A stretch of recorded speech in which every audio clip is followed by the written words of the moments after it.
like we had good brands, and we had the money, and I could prove we had the money via these articles, and then we didn't have the money.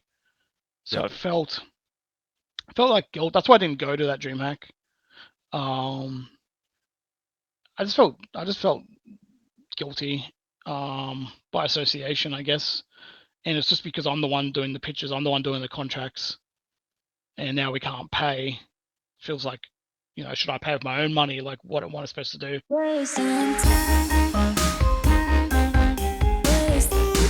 So this is In Retrospect with Gomez, who is obviously someone that has been involved in Australian esports and primarily Counter-Strike for quite a long time, certainly longer than even myself, and that is sort of saying something at this point because I've been around for pretty much a decade now. But you were most notable, I think, for your work in Vox Eminor, that core roster that became Renegades and obviously then into 100 Thieves. But you've also sort of dabbled in the organizational side of teams like 100 Thieves and Order and most recently Team Power as well. But I think the biggest thing that I would have in my head when I think of Gomez is that you're an ANZ Counter-Strike OG.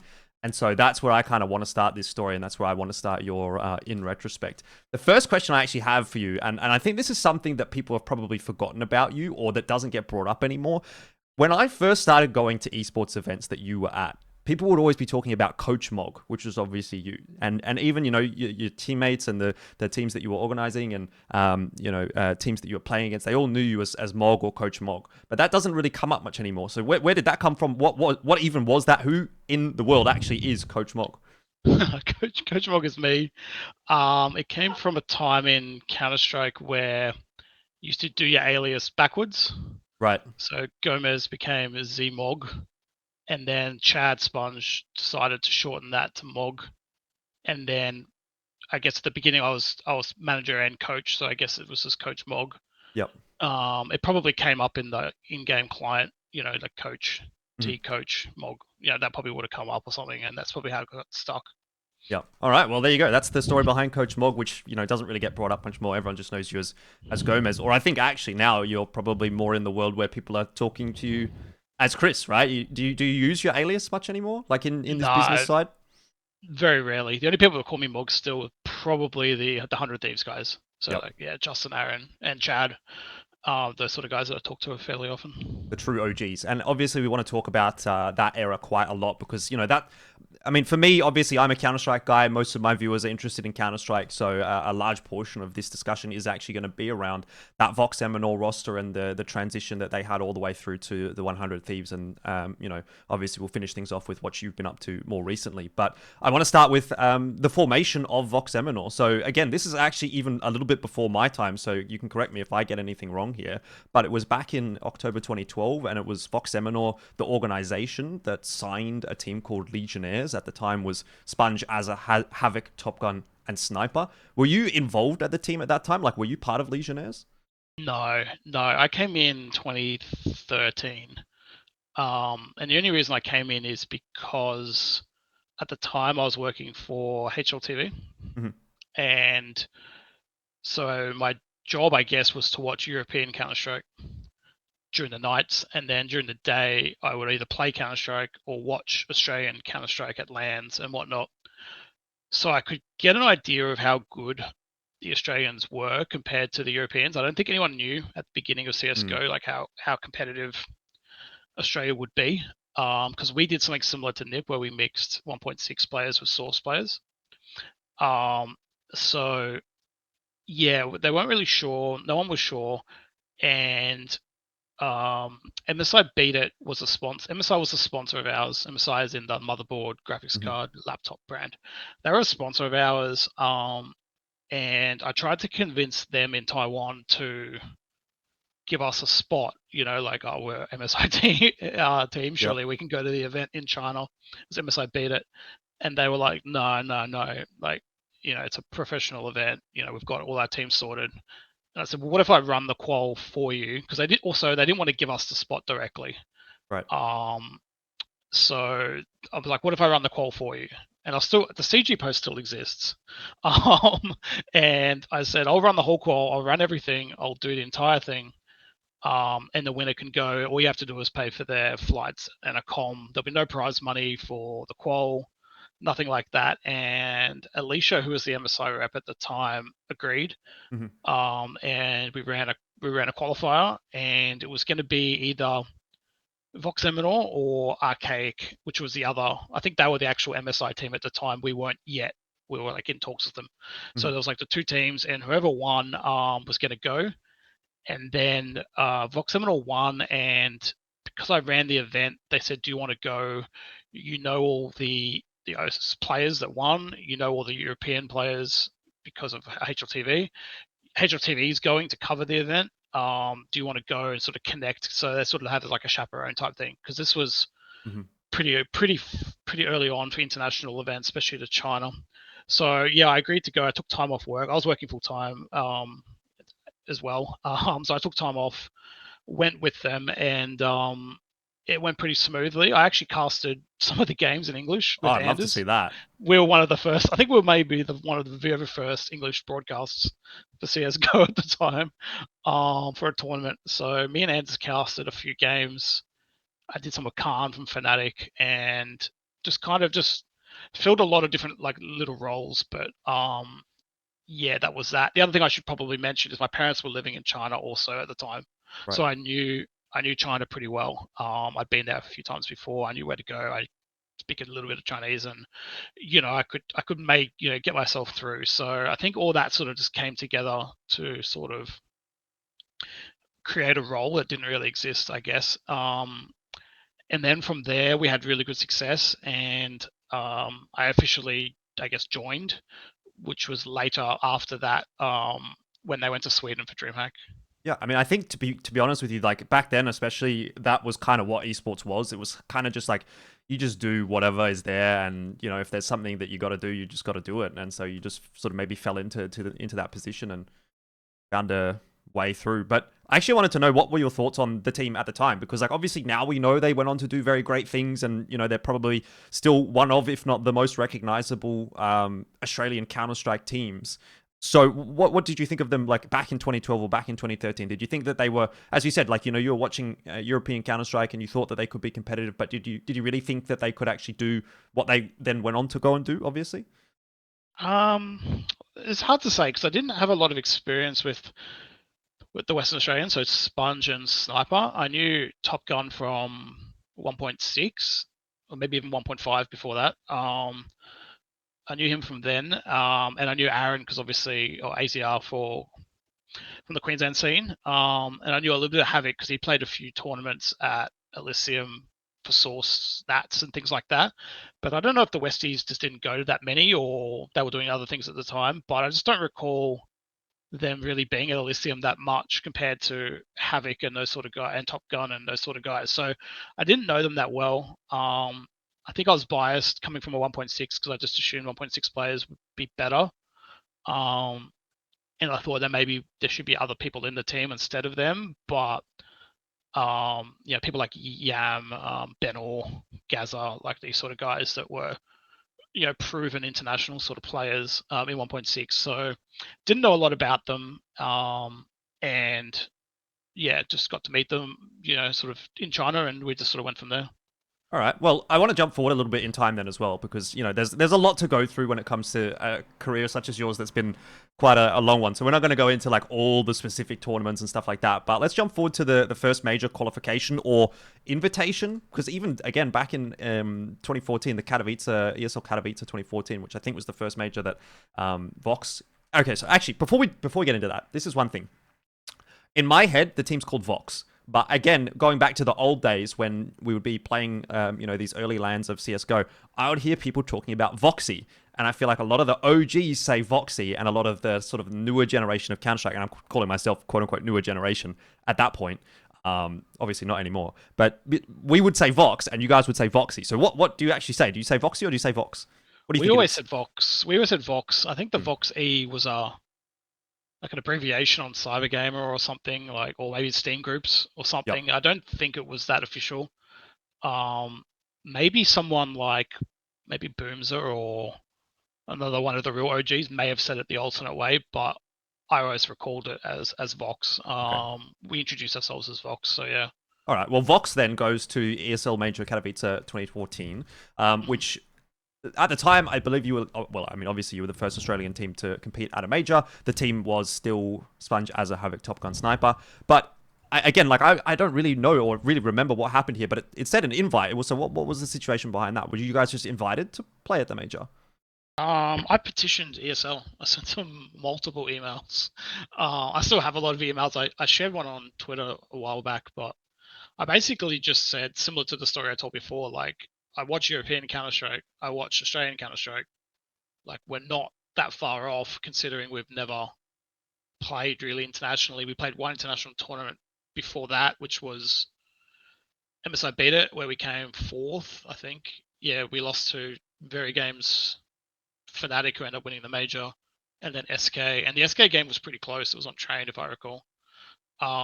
So we absolutely destroyed all the other local Asian teams as well. Like, the scores weren't even close. Like 16-5 or better every single time. So I think a little bit of momentum of like, oh, these guys, like, no one knew who we were. Like, we're sort of like doing all right. We went to the DreamHack qualifier. We didn't do that great there. I think we missed out by one game, but there was a lot of extenuating circumstances around that loss. I don't think we would lose to them. Probably we'd beat them probably 8 out of 10 times. I would imagine. But we lost, and so we were pretty close to making that major as well. So I think everyone knew we could play. And I just said, look, if you want this game to be global, give us a shot. It's one slot. I think they were sort of experimenting because I think India got a slot to the next one, and then South Africa the one after that. So I think they were just experimenting with different regions and sort of see what would stick. And we were lucky enough to get an invite. Yeah, I mean, it was certainly a different time. I think the other invite team was iBuyPower, which, so, like, they're like one of the few sort of North American teams, or what, Complexity was there as well, and then it was like Complexity, iBuyPower, and then pretty much everyone else is from Europe in some way, shape, or form. And then there was you guys. So it was, again, obviously Counter-Strike's a very European-centric game, but at that time especially, it was very European-centric. So you guys, as you said, pretty lucky to maybe even be there. But, 16-13 loss to LDLC, and then a 16-7 loss to 3D Max. You guys go out 0-2, best of one. That's your major done and dusted. Again, very different time to what it looks like nowadays. But hey, that's the story. And I think around that time is probably when people were starting to consider this JKS kid, right? Because he very quickly came into the picture after that major. He replaces Sniper. And obviously, in hindsight, that looks like, on paper, one of the best roster moves an Australian team could have ever made, and probably ever did make, because obviously we know JKS went on to be the best player from our country and from our region in Counter-Strike Global Offensive. But how did that go down at the time? How did you guys find JKS? How was that whole conversation with Sniper? Because I know he was involved with this team from the beginning as well. So yeah, talk me through that whole process. Yeah, so obviously Justin being from Brisbane, I knew him very well. Played all the LAN tournaments. I was competing against Justin when he was like 6 or 7 at LAN. If you saw the IEM Sydney, you saw pictures, like there were photos that either Jim or me had, and they're from like a legitimate like tier 1 LANs in Brisbane, where he was literally 6 or 7 playing on a booster seat because he couldn't reach the table. That's how good he was at such a young age. I knew he was really good. I was consistently pushing to get him.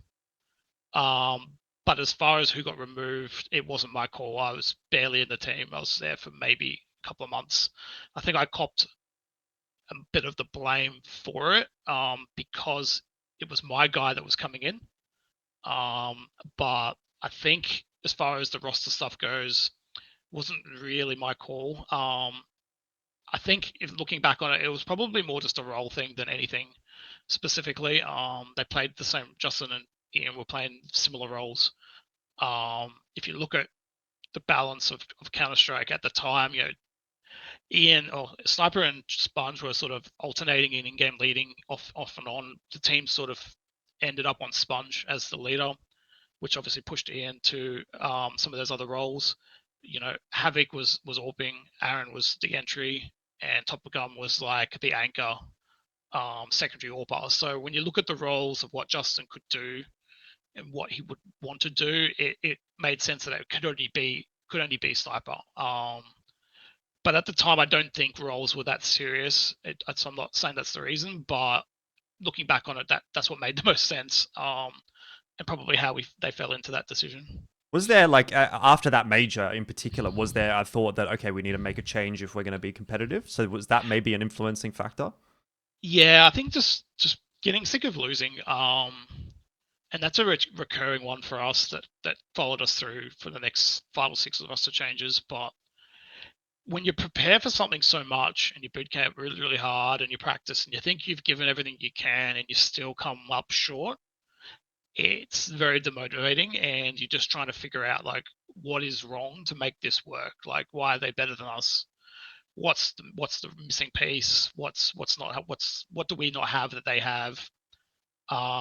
So I think it was just that Justin was really good. Like he wasn't 1v5ing or anything, but like he was punching well above his weight in these other sort of mixed teams against us in practice and stuff like that. Like he was just obviously insanely good. So yeah. I mean, I want to know what the zeitgeist was like around JKS at the time, because nowadays it's kind of like anytime a new kind of up and comer comes through the AU scene, like if you remember back in the day, Liazz was the next JKS, and it's like now Vexite's the next JKS. So was JKS like the next X at the time? Were people like thinking like, oh, he's going to be really, really good? Or was it just like, yeah, he's decent, we're going to get him in the team, see how he goes? Or was he really like touted to be maybe a player of the future, if that makes sense? Like the whole next thing, I'm not sure if that was such a big deal back then. I guess Benor was probably the closest. Similar sort of trajectory, like got a lot of success really early. Benor didn't sort of continue with the game, but I guess that's probably the closest person. Style-wise, kind of similar as well in play style. So I'd say probably like that would be the closest. But I don't recall there being that. I think everyone just knew he was really good. As we're now seeing with Monesi and a lot of these other young kids, like if you actually start playing competitive LAN events at age 8, you're going to be pretty good by the time you're 16, which is when we sort of picked him up. Yep. Yeah, fair enough. Now, again, one of the big talking points, I guess, around this period, and we're sort of talking around, late 2014 going into 2015, and obviously something that progressed through quite a lot of those early Counter-Strike Global Offensive years was the rivalry with Immunity, and this was almost like a byproduct of the fact that you guys had removed Sniper from the team, because he was someone that was innately quite a competitive person, and he wasn't going to go down without a fight necessarily. So he made a team basically to beat Vox, was kind of the idea, and this team was obviously called Team Immunity. So at the time he builds it, it's called Immunity. It's Emag, Yam, Ricky, Sniper, and James. And a lot of those players, as we know, would obviously go on to play in Renegades at some point throughout their careers. So it almost became like a feeder team for Renegades when you guys ultimately kind of quote unquote won that war, if that makes sense. But what was the rivalry like from your perspective? And I'm not just talking about right at this point, right when Immunity was formed, but like just generally over the course of the history between those two teams, because it was, this was the first era of Counter-Strike Global Offensive that I came into as an Australian fan, and it was like these are like the only two teams that really matter in ANZ. Everyone else can kind of eat shit in the dust of VoxE and Immunity, and it's just those two teams battling against each other, and it seemed like there was no love lost necessarily between the two teams. Let's just put it that way. Yeah. It was fierce. It was a little bit better even at times. I think Sponge and Sniper had some run-ins with some handshakes at various events, but and not the funny one that people keep referencing at, I don't know what event that was. ACL Sydney 2015, yeah, I think. That one is a legitimate planned meme.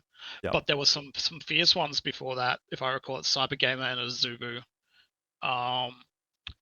Yeah, like I said, they were very similar players at the time. They're both in-game leaders, or they both wanted to be in-game leaders. They both had good ideas. They're both smart people. Obviously, we couldn't have two of those on a team. We went with Sponge, but there was good shooters that you could put around a good in-game leader, which is obviously what he did with Yam and Rick and James and whatnot, and Emag, I guess, and could build a team, and the rivalry sort of went from there. But the way we always saw the rivalry is we were playing so many international events, or we had our eye on the prize of international CS, whereas I think they had their eye on beating us, because they couldn't go to any international events unless they actually beat us. And I think that's a common thing at the moment with Greyhound.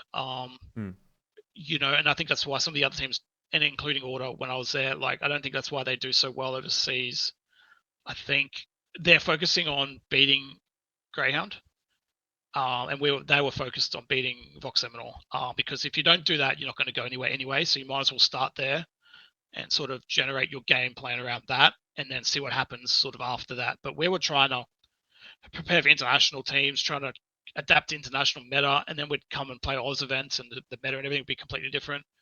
And honestly, we were probably slacking a little bit and didn't prepare a whole lot for Immunity. But yeah, it wasn't until they beat us once or twice that we started focusing up and knowing, because obviously I think they did take one of the spots off us, which was the Face It Season 2 in London. So it wasn't until that sort of started happening that the rivalry sort of kicked up a gear. But yeah, at the beginning it was just like a big brother, little brother thing. Well, that's how we saw it for sure. Yeah. Did you ever think that they eclipsed the Vox roster in terms of ability at any point, or was it always Vox 1, Immunity 2?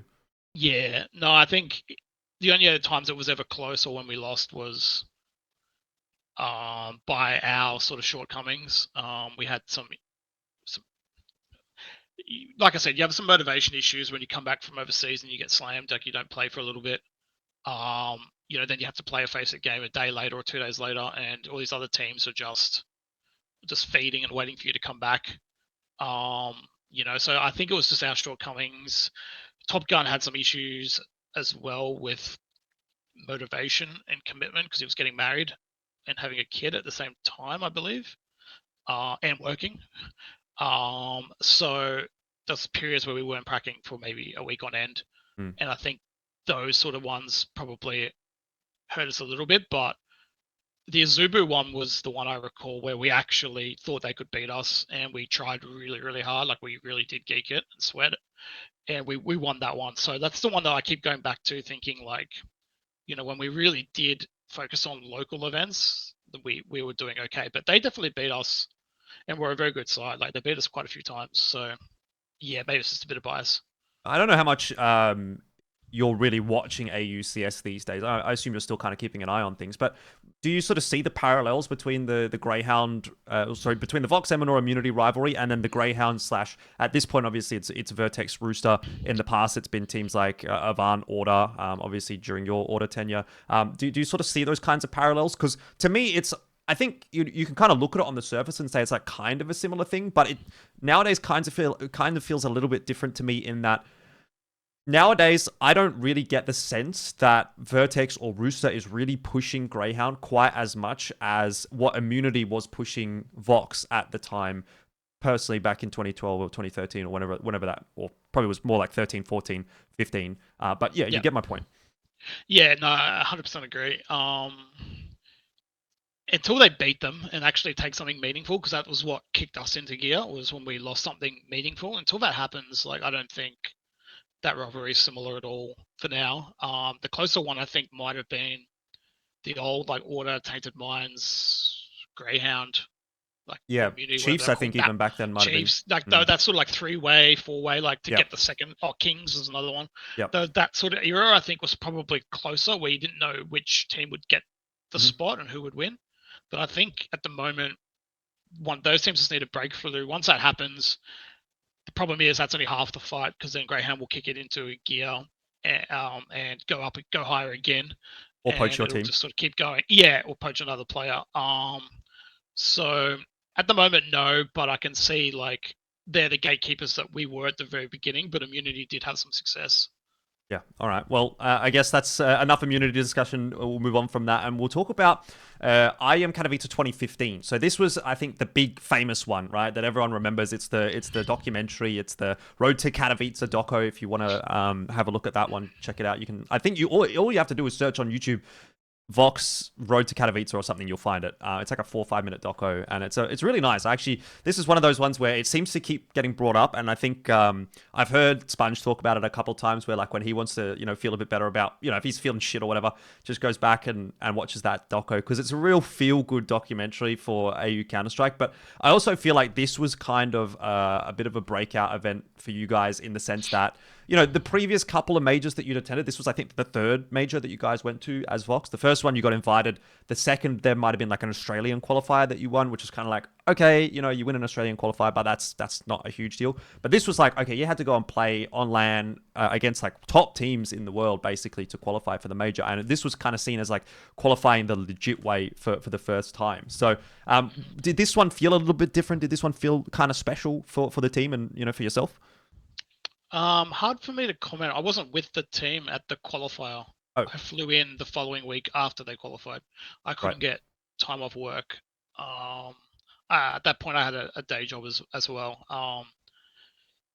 Yeah, so people were just, I don't know if this is people, but fans, I guess, were just sick of teams getting these auto quals via invites, you know, or via silly regions or whatnot.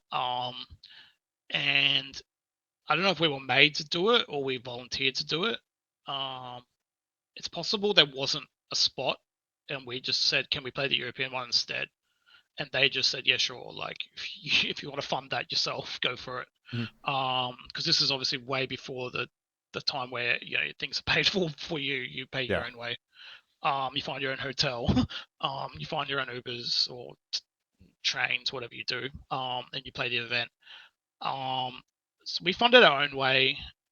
That might have been another reason why I didn't go as well, just because of the cost to go twice. And yeah, so they qualified. I remember watching the game. It was super late at night for us. And we beat them the legit way, and they were good teams. You know, there was a Finnish team with like Alu and whatnot first, and then the second 3D one Max. was and then the second one was Dignitas, I think, with Nico and some other players that were pretty good at the time as well. So no, we just did AZ Fetish. Yeah, we nearly choked it too. We had a really strong first half on Inferno, and then we nearly choked it, but we clutched it up. And if you watch those highlights, like, I think you kind of get a sense of why we picked up JKS, because he plays a huge role in that qualification. One of his breakout tournaments. So yeah. Yeah, very big moment. And I remember watching that. I remember watching that event, and I remember specifically in the doco as well. I think if you go to the doco, you know how nowadays, like on YouTube, you can see the most viewed part of the video. It has like these like heat timelines, whatever they call them, mountains, whatever.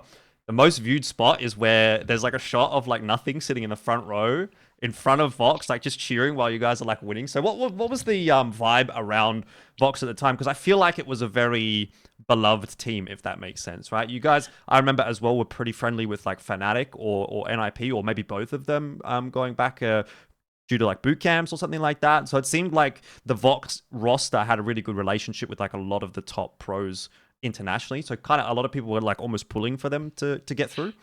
Yeah. So I think the American teams were seen as similar to Australian teams. Like, they were outsiders at the time. Because as you said, it was just all European CS. So I think we stuck together, obviously language barrier. I knew nothing from 1.6 as well. We both went to our 1.6 event, also a HLTV, and he was in EG, I'm going to say, I think in China. So I knew him a little bit before that as well. But I think we just stuck together, like, just culturally, very kind of similar. The Fnatic one's interesting. That was 2013, the one where they won the major. Pretty sure it was that year. Yeah, we boot camped in Sweden near the internet cafe, and the only Airbnb we could get was this massive one that had, I think, it had 12 bedrooms. Like, that's a lot. Yeah, it was a huge place, and it was one train away from the net cafe. It was like 3 or 4 stops. Yep. So it was a decent train sort of trek, like 20 minutes into the city. And we knew the Fnatic guys from MSI Beat It, the tournament before the major, because there was only four English speaking teams, and one of them was the French guys who didn't speak a lot of English. So it was really just us and Fnatic. And we checked in, and we were playing at the internet cafe, and we had all this extra space.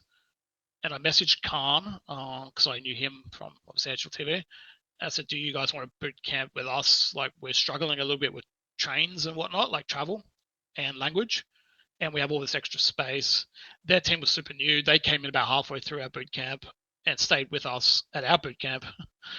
We caught the train together, like our team and their team, into Stockholm each day for boot camp. And that's where the friendship, I guess, kind of started. And it's like such a different world. Hey, when you think about it now, it's just like that just genuinely would not happen these days. That kind of thing. Having two teams just boot camping together in the same Airbnb and yeah. I think it worked because the Airbnb was just for food and sleep. Yep. Like we went to a net cafe to practice, not in the boot camp. So I think you could do it with other teams. Whereas these days people want to play where they stay, and that's why that would unlikely to happen ever again. Yeah. But they ended up winning the major, and we I mean, that's the dream, right? Like literally, how much of a better kind of practice environment can you possibly have than that as a team coming through from Australia? Again, doesn't happen like that anymore. One tiny thing I want to mention about that, and I don't know if this has ever been said, but they end up winning the major on train, and if I recall correctly, it's because of some outside rush that they keep doing. And if I recall correctly, they practiced it against us in the net cafe for like hours straight, where we were the CT, they were the T. We knew the rush was coming, still couldn't stop it, and they just practiced the flashes, the smokes, everything about that rush over and over and over again for hours, and they end up using it in the final. I'm pretty sure that's how they won train. If you go back and watch it, there's like some OP execute that they do outside. So in some small way, Australia has won a Counter-Strike major. We'll just go with that. Yeah, for sure. That's the good storyline. Okay, well, look, I mean, you guys go to IEM Katowice 2015. As far as the results are concerned there, I don't think that there was like necessarily a huge amount to really talk about. I'm having a quick look back. Oh, you actually, funnily enough, lost to Fnatic 16-3 at that event. Lost to Navi, beat Flipside 16-2, but got knocked out in groups. So...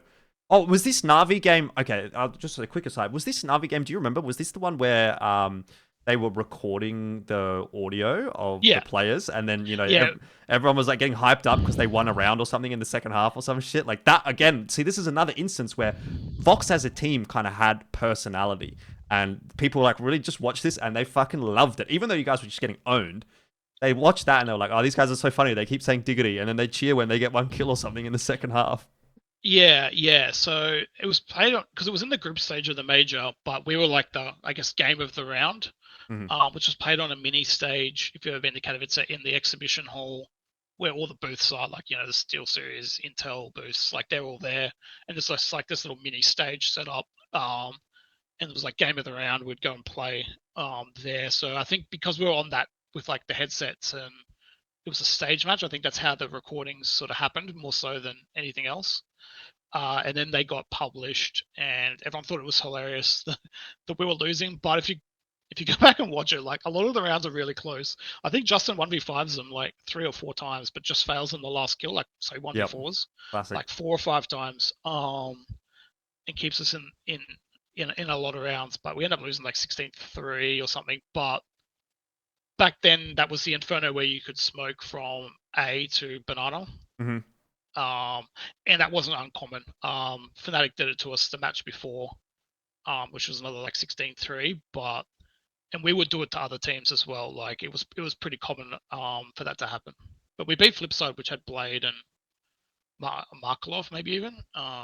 Davcost. Yeah. On Dick World at Davcost. Yeah, it was a decentish team. I think we slaughtered them on cash, maybe. Yeah, it was 16-2. Yeah. And it was on cash. Yeah. We could play all right at that point. Gfinity was around that time as well, and I think we had some good results there. Yeah, I mean, I actually wasn't going to bring that up, but now that you do mention that, Gfinity was, I feel like, almost one of the breakout events for Vox as a roster, because in particular, I seem to remember, was it NIP that you guys beat on Dust 2? Or was that a different event? Or either way, JKS had like some insane individual performance at this particular event from memory. And this kind of, again, was like, all right, well, this Vox team exists, but they're actually, again, kind of more legit than we thought that they were at the time. Yeah, so we beat Nip on Train, and we beat Fnatic on Cash, and we beat Liquid 2-0. Oh, I remember that meme too. Okay, yeah. This is an aside because you guys beat Liquid And then I think at the next event, which was that Faceit event you were talking about that Immunity went to, I think Immunity either beat Liquid or Cloud9 or something. And some people just started making like lighter candle memes where it was like Vox beats one North America team and then Immunity beats another North America team and like then who's next? And Yeah, AU is greater yeah, than NA and this kind of stuff. Yeah. yeah, yeah, yeah. No, that's where that happened, and that's how I guess probably moves into your next question, but that's how the NA stuff sort of came about. There's a lot of European teams at the Gfinity event, trying to recruit us, including Renegades and some others. And Thorin did a top 10 because back then HLTV didn't do it, but Thorin did it, and he put us as 8th, I think, or 7th in the world at that point. And we were the only team in the top probably 20 that weren't really signed to an actual org, besides obviously Vox Eminor. So I think we were a good target for these emerging American markets, with the language, personalities. I guess I'd seen the clips from IEM, and obviously they knew we could beat the existing American best team, which was Liquid at the time with Elige and NAF, I'm pretty sure. It wasn't even close, I don't think, and we beat them easily. So I think they thought this might be an avenue here to sort of get some English-speaking players into America. Yeah, indeed. And that's kind of the way things went. So obviously, it's a good transition, a good segue into the Renegades acquisition. And at the time, from memory, Renegades was owned in part by Monte Cristo. And as you sort of mentioned, obviously, Thorin was kind of high on your roster, the Vox team. So there was obviously that little link up because they would have worked together. I think they were both living in Korea at the time, or at least they both sort of knew each other quite candidly. So he probably had a pretty big influence in bringing that across. But from your side, how did that sort of whole process play out? Like, was this like your role in the team to kind of facilitate this whole transition, I suppose? So generally speaking, it was me and Sponge. In that specific instance, it was Sponge was dealing with Renegades, and I was dealing with Liquid. It was Liquid who was trying to get us as well. They were going to have 2 teams. They're going to have Liquid NA and then Liquid International. And I was dealing with the Liquid side of the negotiation and a couple other teams as well. And Chad was handling the Renegades one, and then me and Chad would meet up and sort of compare notes of like what they're offering, what this sounds like, where we would live, prize splits, like all the stuff that I guess you talk about with the other players. And the Renegades offer was significantly better than all the other offers. And we decided to go with Renegades. So it would have been Chad originally, or majority of the time with the first ones, and I was dealing with Liquid and some other orgs. Okay, so obviously when that came through, the whole idea was that you guys would move overseas and compete in NA and kind of really start to snowball the whole career. But prior to that point, obviously just after the Renegades acquisition, you guys were playing. Was the Renegades the very first tournament the Renegades played at? Was that ACL Sydney qualifier, which was I think it was an ESL 1 Cologne qualifier, or it might have been a qualifier for the Asia RMR. The Asia Minor or something like that. Do you remember whether or not that was the case? Because I remember you guys were there. I just don't remember whether it was Vox or Renegades, but I'm pretty sure it was just after Renegades. Yeah. But it was Renegades because I made the jerseys. That's right, but it wasn't like officially? No, it was official. We just didn't have a jersey, or couldn't get from America at the time. So I made one. I went to a printing place and just... It was like just t-shirts with the logo or something. Yeah, right? T-shirts, yellow font, and then their sponsors on the... They looked fine. The sleeves. Yeah. I mean, it was fine. It was a professional place that printed them, but it was just us in Photoshop, like submitting logos. Like it wasn't anything crazy. Yeah, but I recall the event pretty clearly, but I don't think it was a qualifier for anything. I think it was just... I'm pretty certain that it was a qualifier. Okay. I'm like almost 100% certain. I'm going to quickly look it up. Yeah, okay. I remember I was casting there, and this was like one of the first sort of big things that I casted. And I'm pretty sure it was a qualifier. Yeah, it was a qualifier for ESL 1 Cologne 2015, it says here. But I feel like it might have been a qualifier. Was it top 2? Yeah, it was top 2. You guys and Immunity. Okay, maybe that's why we didn't really... No, what it was it qualified you to the Asia Cologne qualifier. That's what it was. Yeah. But maybe because it was top 2, like we didn't put a lot of... Because who was third? It would have been like Fish or something with like Yam or something. Exile 5, Avant, Vox Eminor, like the second Vox Eminor team, and then Direwall, Sneaky Assassins, Molotov was the Yeah, teams that were there. yeah. So maybe we just didn't put a whole lot of emphasis in it because we knew it was top 2 and it was just us and Immunity Yep. all the way. But Havoc, the day of that event or the day before that event, because he was a carpenter, he put a nail through his finger. Oh, I love that. Right through, like one side out the other. And it was on his keyboard hand. I think it might have been his keyboard index finger, so it would have been like his like W or D key, I guess. But D, I guess. And I remember we had to like tape it up, and he didn't play that great, or something. There was definitely an issue. Like I remember him telling us the day of the event that he may not be able to play because he put a nail through his finger. I mean, that definitely doesn't help for a Counter-Strike pro to have a nail through their finger. But anyway, I mean, you guys go on to play well at that event and qualify, and go on from. I think at that ESL One Cologne qualifier as well, both you and Immunity topped the qualifier there. Which again, it harkens back to a bit of a different time in Counter-Strike where it was like almost undisputed that the ANZ teams were like better than Asia, but very quickly that started to kind of change, obviously, when the Mongols came through, and obviously these days it's still kind of up for debate. But look, we'll jump forward from that one to Crown 55K, because again, this was a really big tournament as far as AU CS is concerned.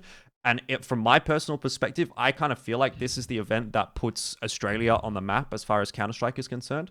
Like VoX and Immunity were going and playing overseas and doing good work and stuff like that. But as far as AU CS is concerned, and really bringing that game into the mainstream of Australian esports, I really feel like Crown 55K had a big influence on that, because prior to that, there was like obviously a lot of league going on. It was like really the big game at the time. But the Crown 55K was huge. And obviously you guys played at that one. You were standing behind the team on the stage, and we remember quite fondly that event because it had such a great crowd, as has been the case for every Australian crowd ever. But this was really the first one, and everyone was watching that because it was Virtus Pro and Cloud9 coming down, and man, it was a sick event. Everyone loved it. It was great, and I'd love to hear your thoughts on what it was like being Renegades and playing in an event in Australia finally that had a proper crowd and people were really into it, and you guys were playing pretty well. Obviously, until that game against VP, but we'll talk about that in a sec. Yeah, it was a crazy event. They treated VP and Cloud9 really well. I think that was the only way we could get international teams to come. Was to fly them business and put them in the Crown. The Crown Hotel, yeah.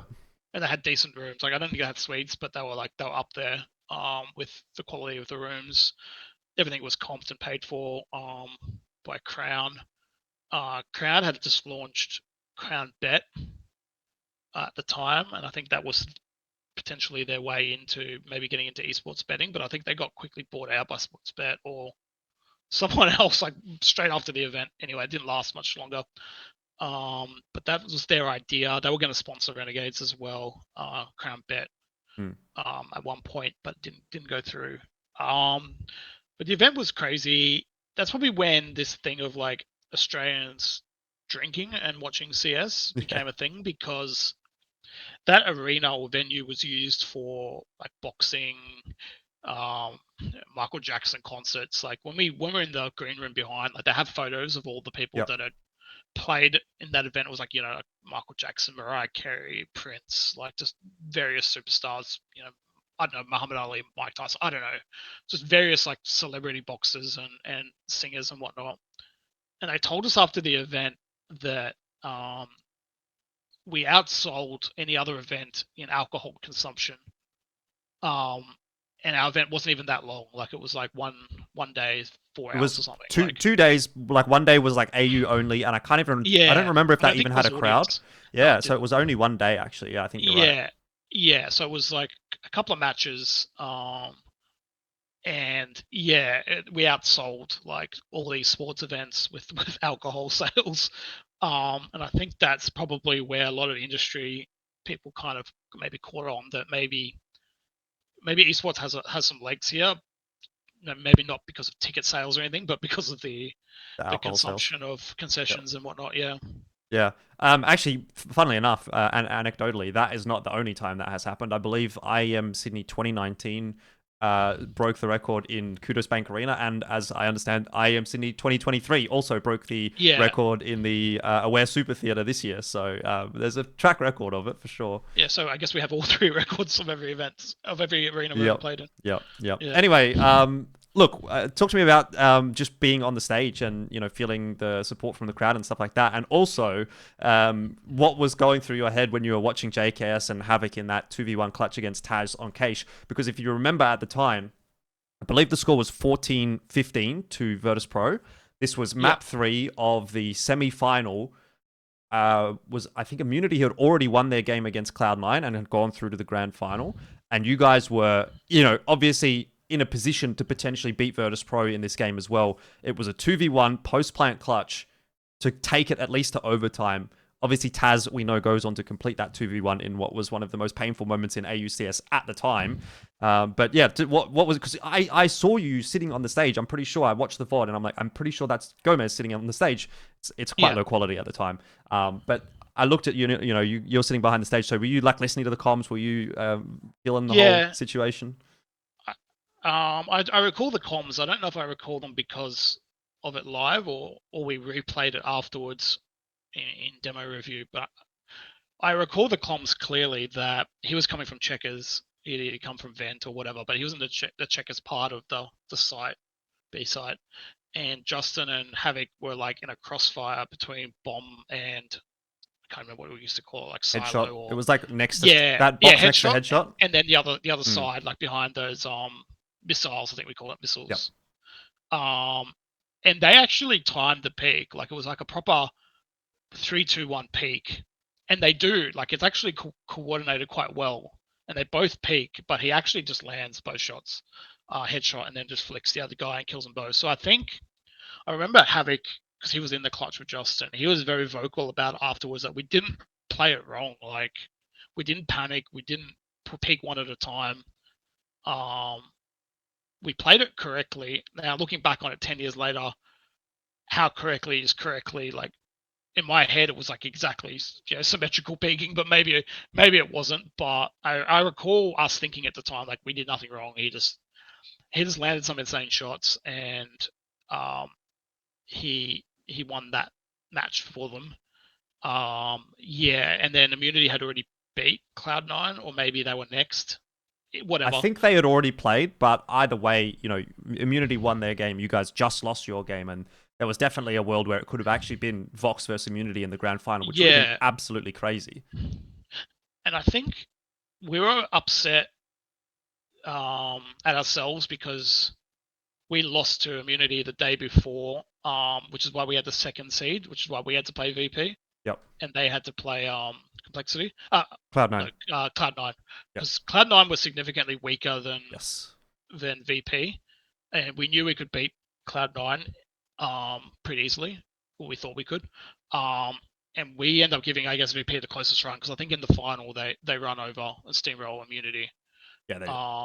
Yeah, so we were kind of, I remember us thinking, well, I was definitely thinking, like, if we had to beat them, we would have won the whole thing pretty easily, because the final would have been a lot easier than the semi-final.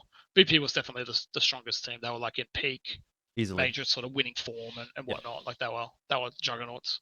I mean, to be fair to Immunity's credit, they did lose Overpass 19-17, so that one was pretty close. But after that, they got rolled on Mirage 16-3, and it was a 2-0. So But look, I think at that event in particular, the big takeaway for a lot of Aussie fans as well was, not only is Counter-Strike fucking sick, but also we've got some pretty competitive teams, right? Like, you guys really pushed Virtus Pro, which was, by the way, this was like the good Virtus Pro as well. Like, this was before they kind of slowed down a little bit. And, you know, Cloud9 at the time was like a massive brand. This was tank top Cloud9, you know? So they weren't like the best team of all time, but everybody loved that team. And the fact that we had teams that could beat that team was kind of cool. And that wasn't even, quote unquote, our best team. That was just Team Immunity, who was our second best team. So it was kind of like, wow, AU CS is really sick. It's really good. And, you know, everyone was like really high on Counter-Strike in ANZ at that time. And I think, like I said, I think that's really where there was this sort of explosion in interest in Counter-Strike that kind of led to things later on, like IEM Sydney. And I know for a fact that in IEM Sydney 2017, that crown event was part of like the pitch process. It was like, we've had this, we've done this, everyone loved it, we can do it again, let's make it happen. So I think, obviously credit goes to, both the AU teams that played in that event, but also the fans and the crowd and everything kind of that sort of came together to make that event happen. But I want to move on to maybe a little bit more of a disappointing time in the history, and this was IEM Taipei. So we go from crown, and you guys are going really well, to IEM Taipei, where I mentioned a little bit earlier in the conversation, where like the Asia teams maybe started to kind of overtake AU in some aspects, and this was kind of like, I think, the start of that, because this is where you guys went down to Mongols, and they sort of overtook you a little bit in that sort of hype around, which team's coming from Asia. Oh, it's like, oh, the Mongols are like the best team. But the one thing that I wanted to talk about from this event was when the bomb got stuck in the barbecue on Inferno in round 12, which was map 2. You guys were down like 10-1 at that point. It was round 12. But obviously, this is like probably not even something that people remember these days, but like it was a huge thing at the time. People were saying, the game's fucking shit, like how can this happen, this and that. Although it had happened before, but like obviously not in a pro game. But the fact that this happened in a pro game, that got patched pretty quick. But talk me through the whole Renegades versus Mongols rivalry, because this kind of started to develop a little bit as well, but it ultimately seemed like it was kind of Mongols that walked away with it. Yeah. So a few questions there. The first one was it was Inferno T side, and as I mentioned earlier, with the Fnatic and Navi games, like a 12-3 half was normal. Right. 11-4 was like good. 10-5 was like, oh, you're probably gonna win. Like if you could get 5 T rounds at that in that meta of Inferno, you weren't a chance. So we still thought we could win. I know it was 10-1. We should have won that round if the bomb didn't. Yeah, you were going to win the round, it looked like. Would have been 10-2. I don't know what the money was like, but maybe we win another scrappy round after that, or they have no money and it's an ego, like, and then it's 10-3. Like, if we can get that to 4 or 5 rounds, I think we probably could have won that. The problem was we lost that one. I think it ruined our money. And the motivation was just not there. Like we were upset at the game. And I think that was hard to focus on the game itself. And then we played Cash after that, or before that. You played Cobble first. You played Cobble first and lost 16-9. It was Cash. Yeah, no, it was Cobble first. Unless you played... Oh, this might have been in the group stage. Yeah, we beat him in the group stage. You played Cash. Yeah, you lost Cash in the final. No, you lost Cash in the group stage, 16-13. Oh, okay. And then played Cobble Inferno in the grand final and lost 2-0 there. Yeah. I think after the Inferno, we probably just were in the bin. Yeah. From that moment, but the Cash one, I don't know. Like, if you go back and find the match threads, one of the guys got caught. He got back banned like a week after. I never really played much again, I think, or something. There was some controversy, and people were telling us one of us was cheating. I think I know. Was the case. Yeah. So this was a guy called Otku, who was on the Mongols roster, and it says here he got VAC banned in 2016, May 22nd. Yeah. Or an account associated with him. And that then basically meant that he was banned at that point from majors. And also, this wasn't the only little drama at that event. Tai Lu also got disqualified at that event because QZ also got banned just prior to the event. So there was a lot of vackenings going on at that point, which was crazy. But hey, but I do recall us at the time, the Tai Lu team didn't bother us that much because we played QZ and MSI Beat It like a year before, and we slaughtered them. And if you find that match page on HLTV, everyone's saying he's cheating in that video, in that match as well. But we just thought, we weren't too worried about the Chinese team. And we thought we were beaten fair and square by Mongols. But then when we got home, there was so many people messaging us in threads like, "Oh, this guy's just been caught back," and they're analyzing his game. There's, like you said, it was those times where everyone thought Shox was cheating and Flusher was cheating, and like all those, like it was around that time. So I don't know if that guy was cheating or not, but he didn't last in the team much longer, I guess, because of the VAC ban. So I guess we'll never know. But My guess is they were just really good because it wasn't even him, I don't think. I think it was Zuckerberg and Machine Gun that destroyed us, and they sort of carried on and played good CS. So I think they were just better. We had a problem, and that was the first time it happened, I think, where we'd already qualified for the major by coming top 2 by winning the thing. Like by making the grand final, you're already at the major because 2 teams go. Yes. And we just couldn't get it together on the finals. Like this happened then, it happened again against Tyler a couple of times. We would beat them in the upper bracket. In this case, it was different, but in the future cases, like we would always win the upper bracket, and then the grand final we would lose. And I just don't know if it was a motivation thing or kind of like a release of pressure. Like I think we played good under pressure, and then once we qual, when you release all that stress and pressure. And I'm not saying we went out and partied because we didn't do anything like that, but you know, I think it was just like we'd done it. You know, we're submitting our stickers, like you're doing all that stuff live at the event, like on the day of the grand final. You know, and it's just kind of like takes it away from, I think, the grand final a little bit. But yeah. But they do it a bit different now, where if you go through the upper bracket, you don't have to play like a grand final. It's like the winner of the upper bracket is seed 1, and the play through the lower bracket is seed 2. So that's maybe a little bit of a better way of doing it. Anyway, look, I want to move on from that because there's still a whole lot to get through, and we're already almost an hour in. So talk about living in the casino. I don't know, even did you actually live in the casino with the team? I can't remember. Yeah, you did. So what was that experience like? Because I have heard, obviously, that it was horrible. But from the perspective of a manager, was it any different? Yeah, it had really good parts and really bad parts. It's probably the fairest way. So for starters, we'll go through accommodation. Like at the beginning, we had suites each in interconnecting rooms. So 7 in a row, or might have been 3 on one side, 4 on the other, with the little doors that you can go through. And each room had multiple rooms. So it was a suite. So you had your bedroom, you had like a little sitting room, a walk-in robe, bathroom, whatever. We had those because at the beginning we were only supposed to be there for less than a month. I think it was like 4 weeks or 3 weeks, and then we're supposed to go to E-League, and then we're going to come back to Australia. That was the original plan. So they were just doing it for promo. Like they gave us all these amazing rooms. It was probably off season. Like I don't know. Like they just had the rooms. And that was amazing. The E-League kept getting delayed. It didn't end up getting played until nearly a year later. Like it just kept getting pushed back 6 months at a time. And that was putting pressure on the partnership with the casino because they thought they were on a hook to house us for like a couple of weeks. But we ended up staying there for probably a year on and off. So maybe 40 weeks of the year, 35 weeks of the year. And I don't think they were expecting that. And I know as it went on, our sort of like living conditions sort of got worse. We went from those to normal rooms, which was still like an amazing experience, like in a hotel, you know. And these are American hotel rooms, so for Australians listening, it's probably similar to like staying in a Hilton or a Marriott. Like they're big rooms, big king beds, like they're huge.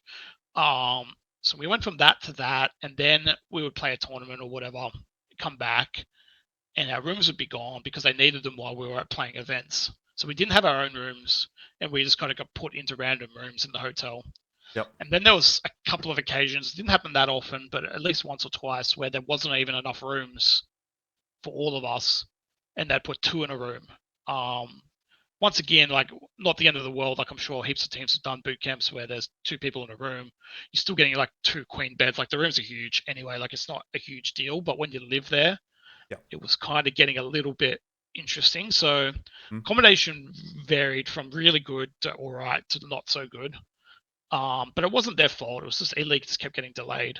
The benefits of it was all our food was free, which people just assumed would be amazing because the casino had multiple restaurants, room service, cafeterias, vending, like, and it was all free. We had a stipend per day, which was like 50 US, so maybe like 75 Oz a day, where it was just free. So we'd go to breakfast and you'd get something huge, like, like a massive bacon and eggs, big breakfast thing, free. Then you'd go to lunch and you'd get maybe like a pizza or like a burger and chips, free. And then dinner, you'd get a pasta or a steak or something free, And then you'd still have dessert and you'd order room service to the practice room or to your own room, and you'd order like a brownie and ice cream and whatever, chicken tenders and chips. Don't make it sound too bad, to be quite honest. No, like I said, it was good. The problem was we were there so much, and I don't know even how you explain this, but if you eat at the same restaurant 4 times a week for a year, get over it. You get over it. Like there's only like on any given menu, depending on how picky of an eater you are, there's maybe 6, 7, 8 things you want to order at any given time. You can have them up to 10 times a month, and you're sort of over it. It was hotel service, so it was quite slow. So you'd go in, you'd order, and your food would come like 20 minutes later, because obviously it's a restaurant. Like they're not just pumping out food. So it got to the point where we went and bought groceries quite a few times, and we just wanted toast or cereal for breakfast, and we would just do it ourselves. We bought a toaster, and they gave us a fridge to put in our practice room, and we would just make our own cereal and toast with like peanut butter or Vegemite or whatever. Just because we were sick of like ordering like a massive breakfast and waiting 20 minutes. So I guess that, I don't know, that's like a bit of looking back, like it's hard to explain this, you've done it, but yeah, that wasn't so good, but it was also pretty good for a while. Yeah, I think it sounds great in concept, but like as far as the living situation is concerned, people probably want their own place. That's the big thing. That's the big what's the word? It's like a human need almost. It's just to know this is my space. This is where I go to be comfortable and to be safe. And it's like almost a subliminal thing where like if you're constantly on the move and you're constantly not quite 100% in your own spot, there's no place like home. That's the big mantra, right? And whenever you come home, you're always like, well, I mean, obviously not for everyone. Some people probably have bad home lives, which is unfortunate. But generally speaking, you go travel, you're like, it's amazing. I'm staying in these awesome hotels and having this awesome time on a holiday. But even when you're having a great holiday, sometimes you get to a point where you're like, man, I just can't wait to be home. And for you guys, there was no home, I guess? No, because we kept hanging out. And for this E-League to happen, the casino didn't want us to drop us or end the partnership, because then they wouldn't get the sponsorship on the television broadcast of this team living in LA. So they sort of kept up as best they could. And then the third element of that experience was the actual boot camp itself. So the internet was insane. Like we had better ping than anyone else. Like we had 0 ping for the majority of our stay. And what was I going to say?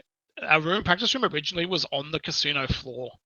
So it was kind of as if you can imagine like an Australian casino, they have like a VIP high roller room. Yep. They basically just converted one of those rooms to our practice room, just filled it with PCs. They gave us a massive projector, a couch, fridges. Like it was actually a really nice practice room. But the problem was between that and say blackjack or roulette was just one sort of like double opening wooden door. Yep. And you would hear the noises of like poking machines, like ding, ding, ding, and then like people cheering and yelling. And of course, it's a casino; it's 24 hours. And then the other thing too is you could smoke in the casino, so smoke would come under the door and just sort of like linger in our practice room. That makes it sound really bad. Like it wasn't that bad, the smoke, but it was definitely an issue. We eventually moved to a room like they do now for tournaments, where it's an accommodation room with no like bed. Like they're taking all the furniture out, and we set it up like a 3-3. Whatnot. Yeah, so that's how it ended. The only issue with that one was they gave us a room that had no windows. It was a room they couldn't legally sell, I guess. Okay. Because it had no windows. Yeah. So all right for us, because we didn't get any glare. Playing games. That's an epic gamer dub. Yeah, exactly. Like you think it's that's not too bad. Like gamer dungeon, man. But after like 8 hours a day, a year, it got a bit bad. But But it was cool, like having a room key. You just go to the practice room whenever you felt like it and just play some CS. Definitely an experience, I guess, that probably you guys are very unique in having in your lives. So something that, maybe in 20 or 30 years, it'll be a really good story. Probably, I mean, to be fair, it's kind of a good story now. Like, it's always interesting to me to sort of think about that as a concept, that even existed is absolutely crazy to me. But anyway, look, we'll move on. One of the other big sort of milestones in the Renegades history was Sponge's retirement. Now, obviously, we know he's gone on to sort of do great things as a caster and an analyst and whatnot, and all that. But as a player, he was somewhat criticized, and especially toward the end of his tenure, it seemed like he was like really getting over it. So I wanted to know, like, did the team actually see this one coming, or was this kind of like out of the blue? Because if I remember rightly at the time, and look, obviously I was never involved with the roster or anything like that, so I was only getting like the public information back in Australia, but it seemed like the writing was almost on the wall for Sponge, that he had like, but by that stage, I think he'd gone on like that Twitter blackout, and like you could really tell that it was like kind of affecting him mentally. So it was kind of like, oh, that happened. It's not a huge surprise necessarily, but what was it like kind of internally for you guys? Yeah, it was definitely, we saw it coming. It may have even got to the point where we may have forced it if it didn't come soon, because he was having a lot of issues with public in-game leading, being the captain, the spokesperson, the hype person. Like, he had so many roles in that iteration of Renegades. Mm.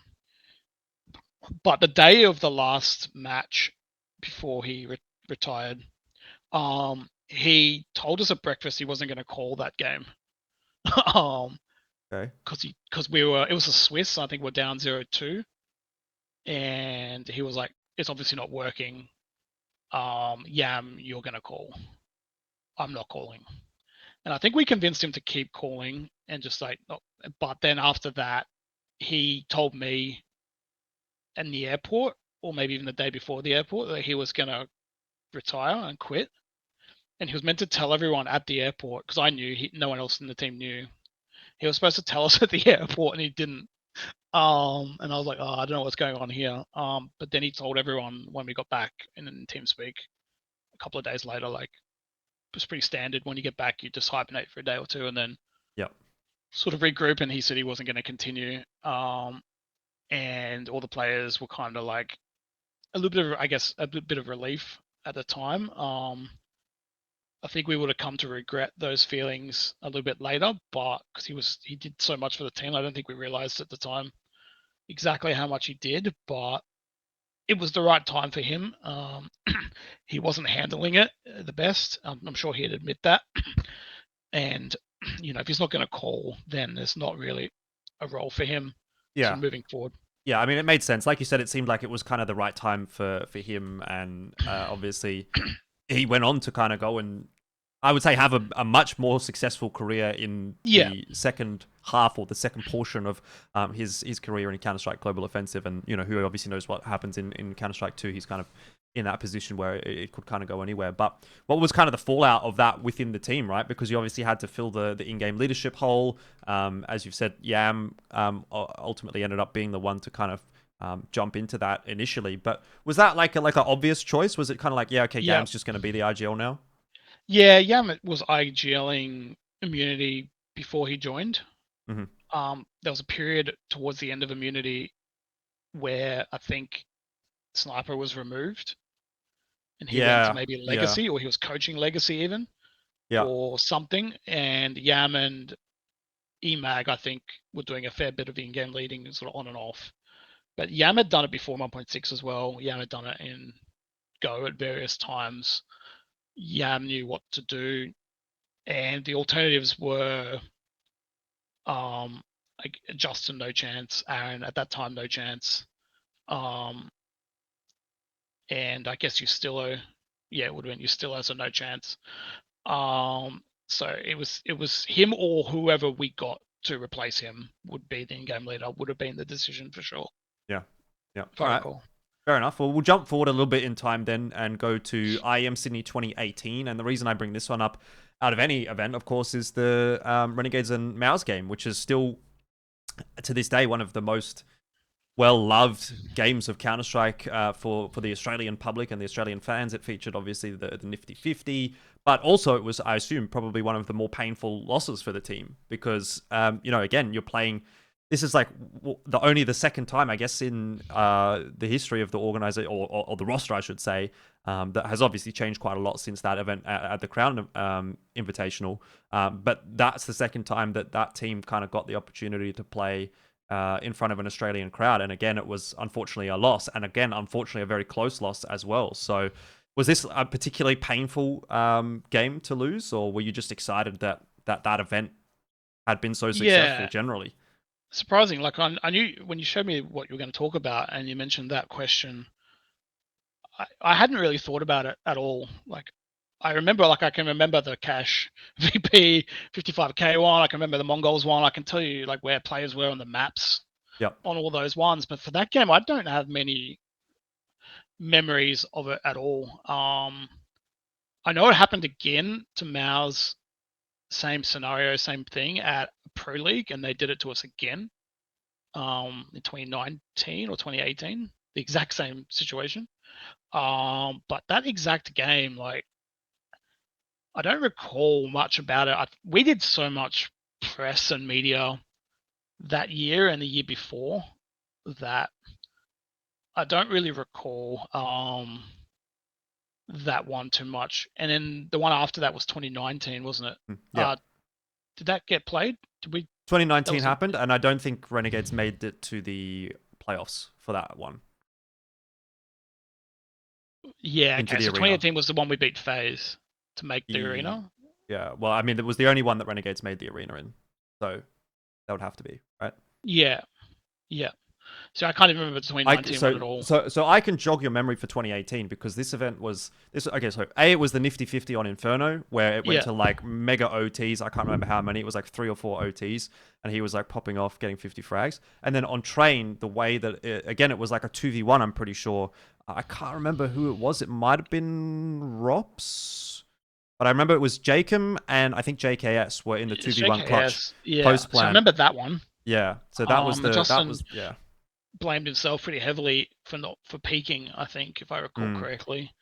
But he already killed like 4, like I think it was for the ace, or something. Like it wasn't an egregious mistake, but I do recall him being very upset about his own play in that one. Or was it the same thing against Mouse on Train at Pro League? Well, I think you're correct because I'm pretty sure it was JKS on Bomb Train. Like on default, he peaks, dies, and then Jacob's up in the 1v1 from upper, and then he obviously doesn't manage to convert, and then it's GG. So I just don't recall a lot about that event. I don't know why. Maybe just because we're doing so much, we're just exhausted. But yeah, I'm just gonna put it down as repressed memories. Yeah, it could be honestly. But I could name another 100 games and tell you like how they happened and what we're thinking. But that one there, just for some reason, just doesn't stick. Yep. Let's just go with repressed memories. Too much pain. Yeah. I think that's fair enough. All right. Well, we'll jump over to another era. Obviously, Liazz and Gratisfaction, when they got added into the roster, I think it was maybe quite surprising because I feel like from my memory, there wasn't really like any rumor necessarily, or there might have been like maybe, but only a couple of days of notice that I kind of heard about it. And like normally you kind of hear about this or that, particularly in the AU scene, if you're involved, like it's quite a small scene, so sort of everyone hears everything. But with the Liazz and Grat change, either I feel like I didn't hear, or when the announcement dropped, I was like, oh shit, that actually is happening. I didn't know for sure that it was a thing. So I kind of wanted to know like what was the thought process behind bringing the 2 locals, because obviously there's the core 3 rule for the minor. Is that correct? That you had to keep at least 3 ANZ players. But you didn't need to bring 2 in. I think you only needed to necessarily bring 1. So you could have got 1 and then brought someone from overseas or internationally, which had been kind of the case for the Renegades roster prior to that point. Yeah. There's a lot to break down with this. So first things first, it wasn't even our decision to bring in Liazz and Grat. I had a lot of conversations with Renegades in the months leading up to it. And if it was going to be an AWPer, who would it be? And I was like, it's going to be Grat or Can't remember who the other Sicko option was. Ali, Sicko. maybe. Yeah. Sicko. The Sicko. Yeah. And I said it was like, oh, it was like a coin flip. I don't know, like just whatever. And then for the other role, I was like, Liazz is clearly the best player that we want, but we just don't see a role for him in the team with Justin. We just don't know how we can make it to work. So unless Justin goes, like it's cool and all, but you know, like what does he do? Yeah. Yeah. So originally Rick left, and we need Rick or Yam. No, it was Yam. Yam. Rick had already gone. He was long gone. Yeah. It was Yam that decided to leave. And we were just going to replace Yam 1-for-1 with. We wanted to replace him with MSL. 1-for-1. MSL was obviously an in-game leader. He was just finished coming off being an AWPer. I think he got MVP at some international Stockholm event where he was the MVP as an AWPer. And we're like, oh, this is perfect. It's a 1-for-1. We'll replace him, and that'll be that. It'll be fine. And Renegades didn't like it. Didn't want to do one change. We had always done one changes leading up to that. Havoc out, Ustillo, Sponge, Rick, always one. And they were like, no, we're doing two. And I think they were just focusing a lot on the major spot. And this kicked off a trend, which I call the Renegades play, where if you take the best players from the next best team, it obviously makes you potentially stronger, but more importantly, it actually makes the next team weaker. Yep. And stops them even challenging you for those spots. So they told us that we've signed Grat and Liazz, and they're already on the flight. And we're like, well, who's going? And everyone in Oz and all the reporters assumed it would be Jacob that was going. Right. And we'd do full Oz lineup again. Yep. And there's articles about it.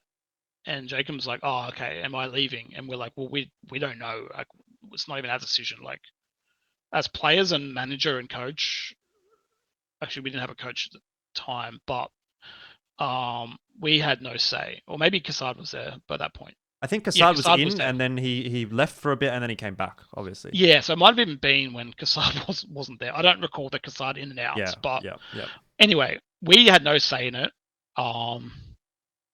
They asked Liazz in the interview the day before, "Can you in-game lead?" And he just said yes. He just said, "I can do anything."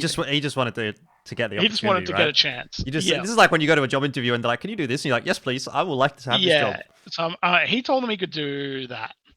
When they arrived, no in-game leading prior to that, by the way, just for anyone that's wondering. No, he'd never done in-game leading in Oz. Yeah, when we knew they were on the way, we were asking Renegades like, "What's the living situation like?" And they were like, "Oh, these two guys will just stay in another house and just practice while we figure out the roster." So we'd have a Such a weird way of doing things. 7-man roster. Yeah, well, we had no say at this point. They were really pissed at us as an org, I think, because we fucked up some tournaments, or just weren't getting the results they thought we would get. Right. And they took all responsibility off us completely. And then we kind of had a team talk of just players and coach. Kassad was there, I recall now, the team talk. And we were like, okay, well, how do we fix it? What can we do? What are we going to do? And the first thing the management did was they removed Ustillo. And one more. And either one more gets removed, or Ustillo, or one stays in this other house, and only one joins the team. In like waiting. Yeah. So we couldn't figure out who was going to in-game lead. And I think the conversation went as far and as aggressively as, Aaron, AZR, if you don't in-game lead, we'll replace you as well. That's crazy to think. actually, in And hindsight. he thought about it for a while. He wasn't keen on it at first. He didn't like the idea of it. But I think to save his own job, and I think he saw that he was probably the best person for the job, because it was either going to be Grat or Liazz, which we had no faith in at all. We didn't even know them. We had not spoken a single time to either of them. Justin, not going to happen.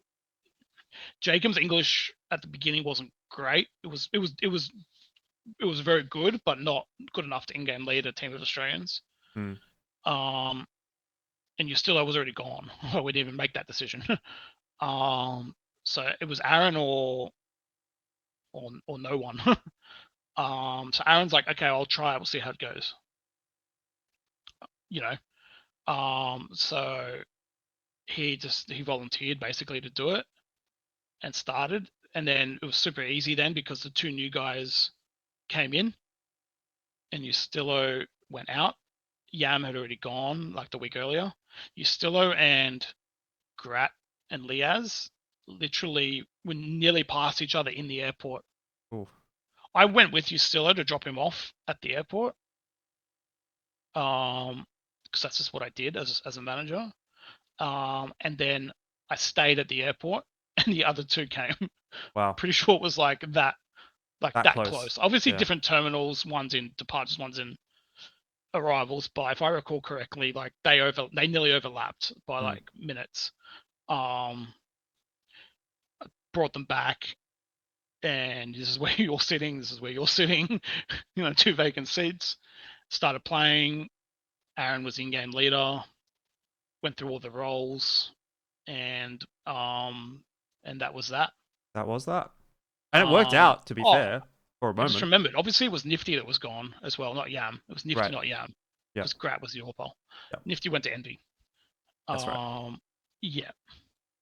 So and I mean, it's look, always correct as a strong person.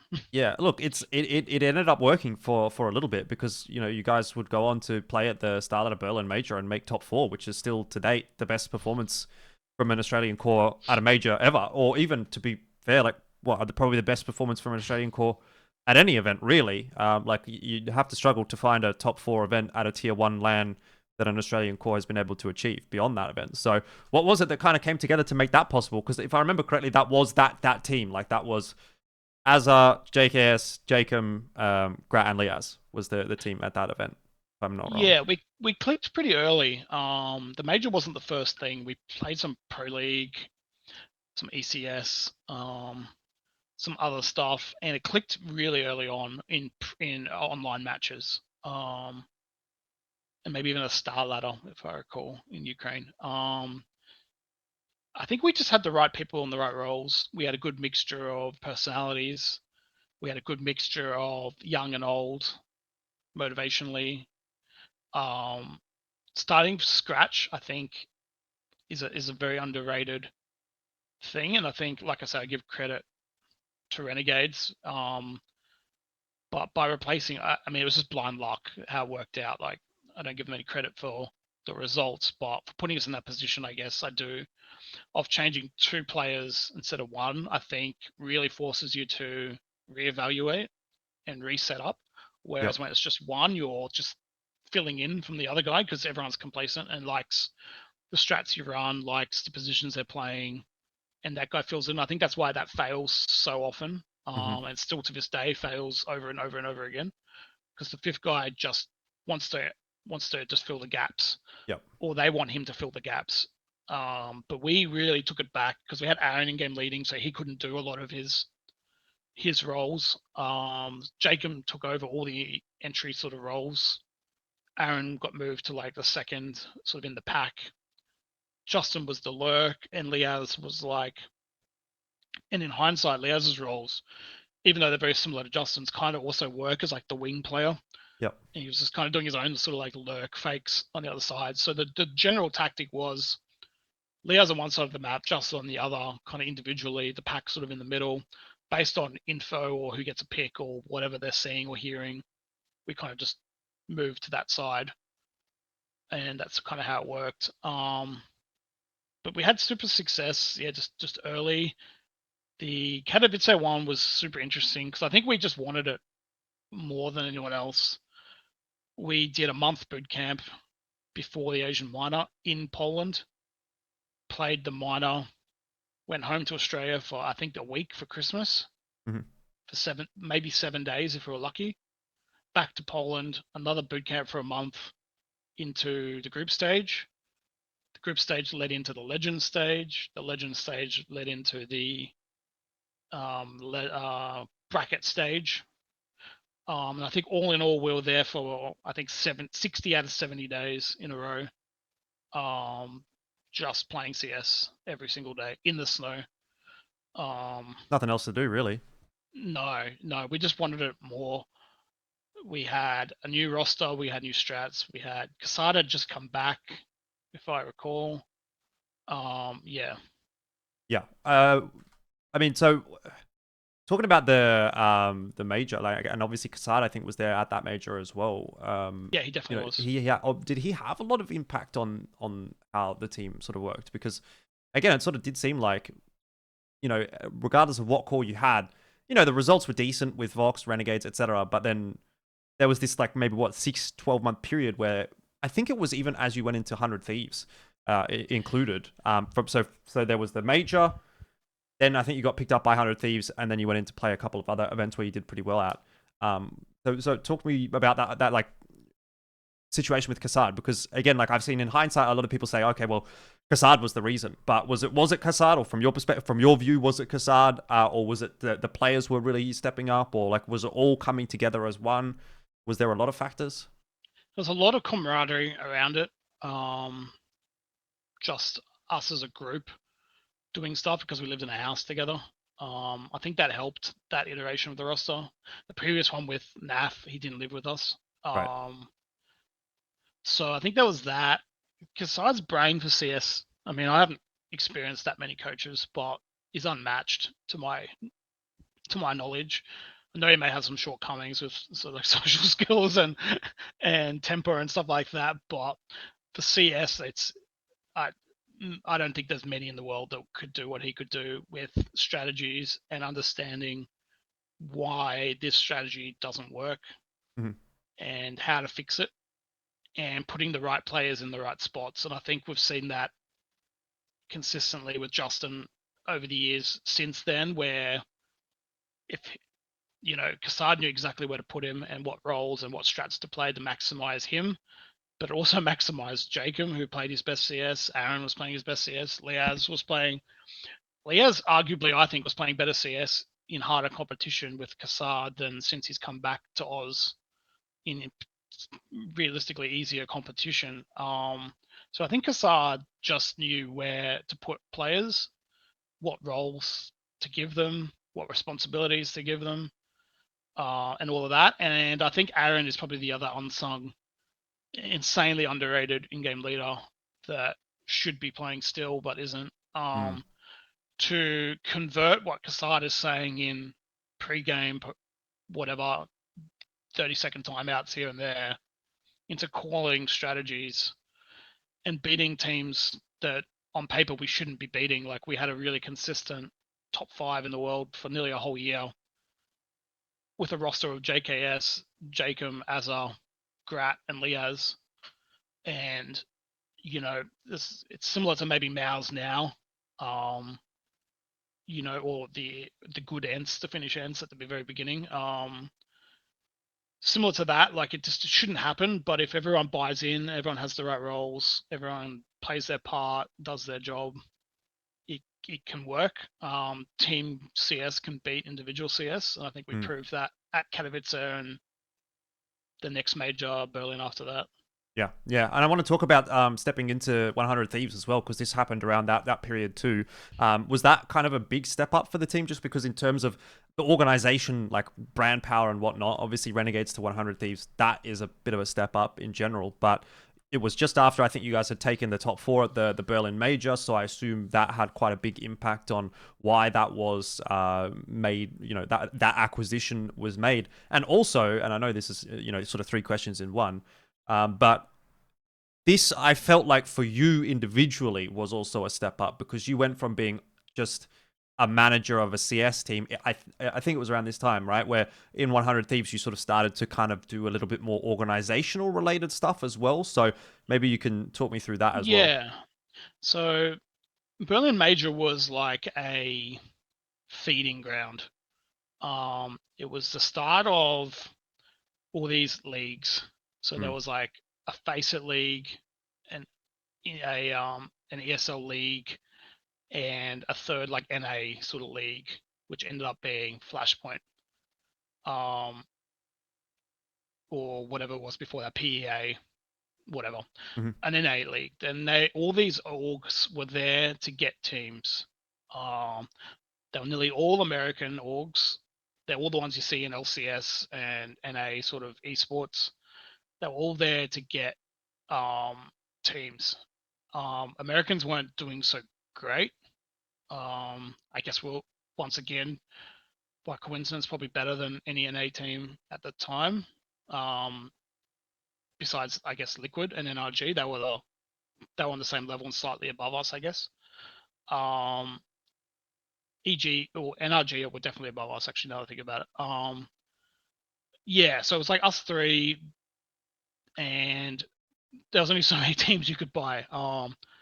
And they had little, because it was a 360 arena Berlin, I remember it vividly, like they had little like boxes, kind of like corporate boxes, and all the teams kind of had like little boxes. Yep. Like we had one and whatnot. And all these NA orgs had like little box things, and they're all there to watch CS. And everyone was trying to get the NRG roster. They had decided, for whatever reason, to get out of CS. To this day, I still have no idea why they would do that. The sticker money was insane at that time, so yeah, craziness. But anyway, they wanted to get out, and 100 Thieves wanted that roster. EG wanted that roster. Dignitas wanted that roster. Trying to think, there was a few others. Like everyone wanted that roster, and it jacked their price up a lot. And I think it got down to EG and 100 Thieves, and EG ended up just offering a mega bag, and the players picked EG, and these 100 Thieves guys were there, and they tweeted that they're there to get a team. Like, we're into CS, we're getting a team. Yep. And I guess they missed out. And I was a massive 100 Thieves fanboy at that point. I used to watch all of Nade Shot's vlogs. He was into like shoe culture, and I was sneaker culture, and I was as well, and PC culture. Like we were into the same stuff. And I took a meeting the day we were leaving. So we had a flight at, for all intents and purposes, 11 p.m. And I took a meeting with them the last day, because we made it all the way through, so you couldn't really take meetings. Like 9 p.m. in the hotel, like 2 hours before, like while we're packing, basically. And they said they were interested. They really liked that we can speak English. Would we have any issue living in America? We said, no, we'll live anywhere we can. Like, it doesn't matter to us. Anywhere that's not a We lived in casino. Detroit, we lived in Vegas, like we'll live in Europe, we'll live in America. It really doesn't bother us at all. And 100 Thieves are very passionate about LA. All the players, the staff, everybody lives basically within walking distance of their office. And it's in a very expensive part of LA as well. So it's like kind of interesting how that works. But they liked that. They liked my answers. I nailed that interview. Like if I look back of business Gomez, that was like peak me. I knew everything about their org. I knew all their staff because I watched their vlogs. I knew everything. And I answered all their questions how I think they wanted to be answered. And they were super interested. Gen G was the other org that was interested. We came back to Detroit, and we took a meeting with Renegades.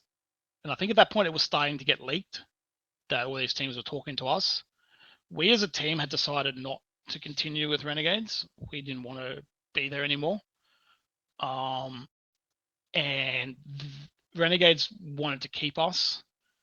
Obviously, sticker money was insane. Like, it was lucrative to have us. I think they had some sponsors and whatnot lined up.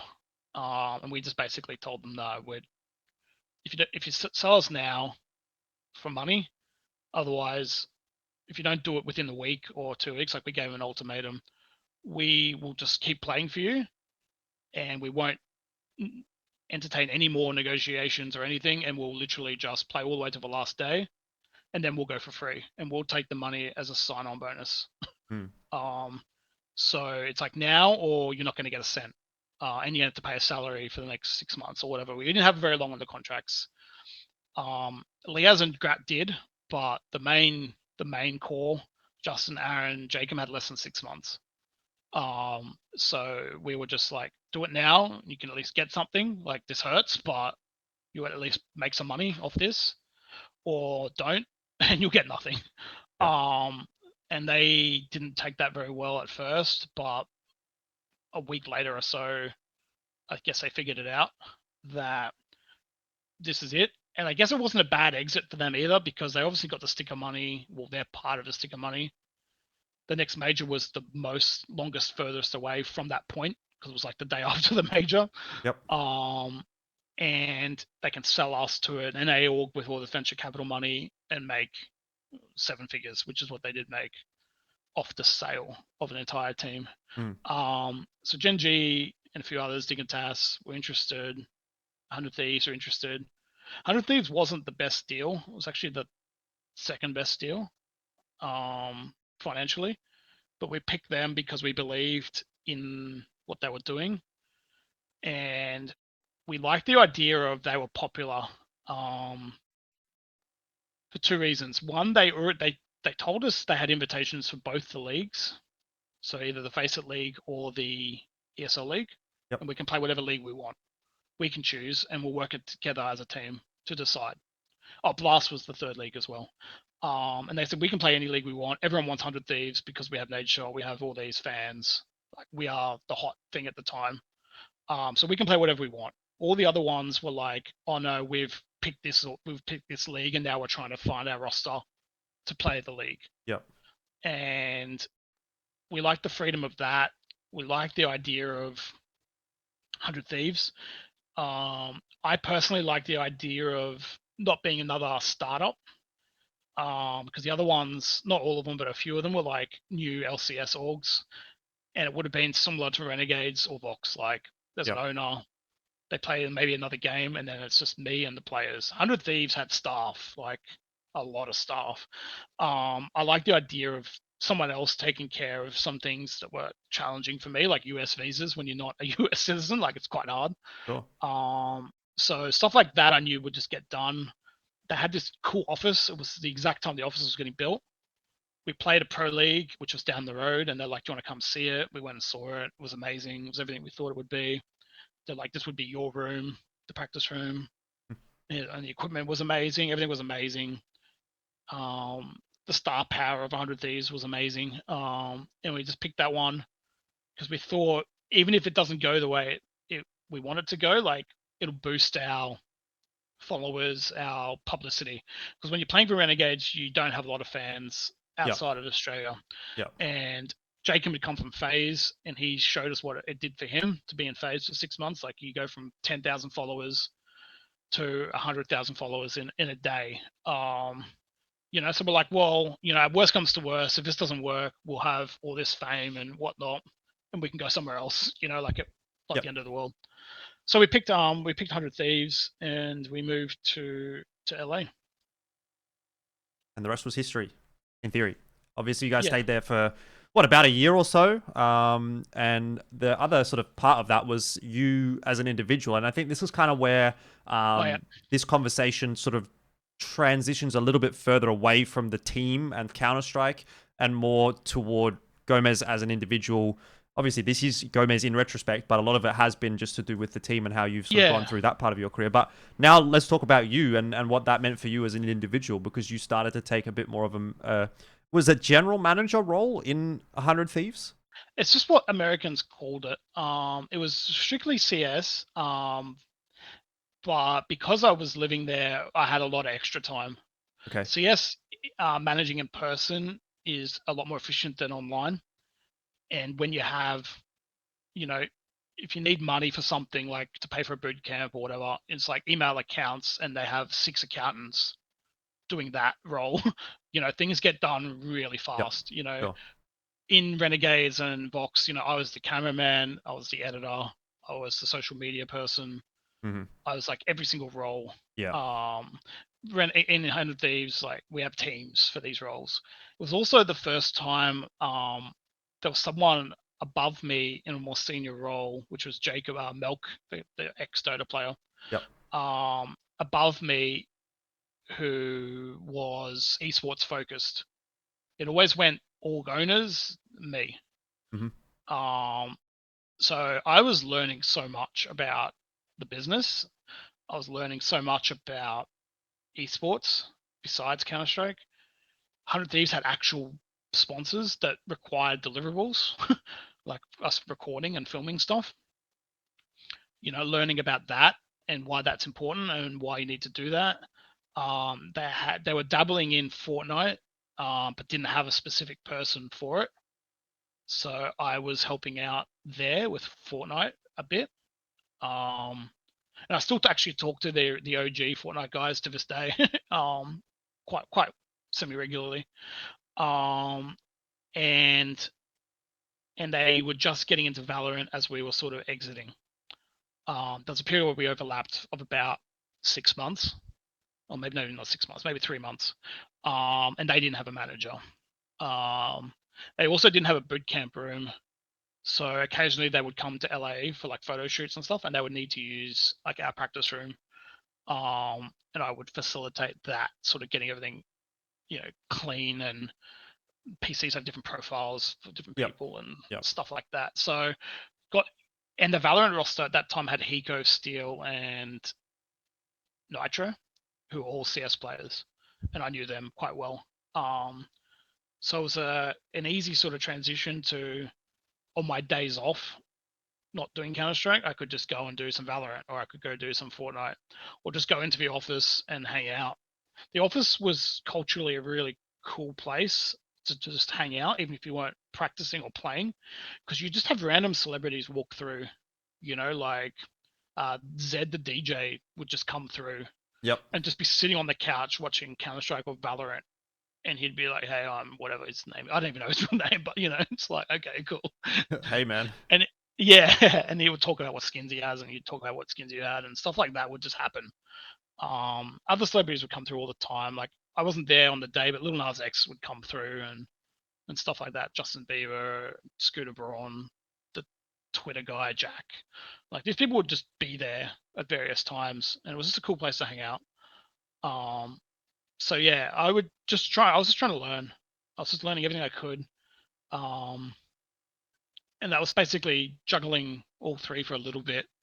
But I'm not sure where your next question is going, if it's COVID or well, not, but yeah. I mean, look, I don't know. I talk about COVID with everyone. I feel like it's kind of like almost my trademark topic.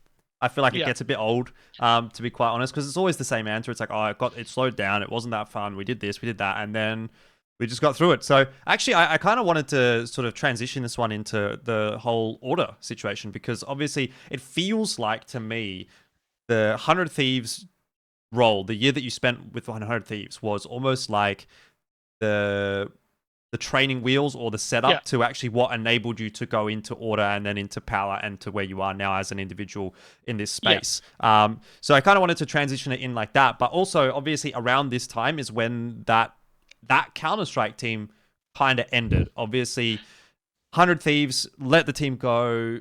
JKS went to Complexity. Jacob went to, I think, was it Apex at the time? Whatever it was, one of his national teams.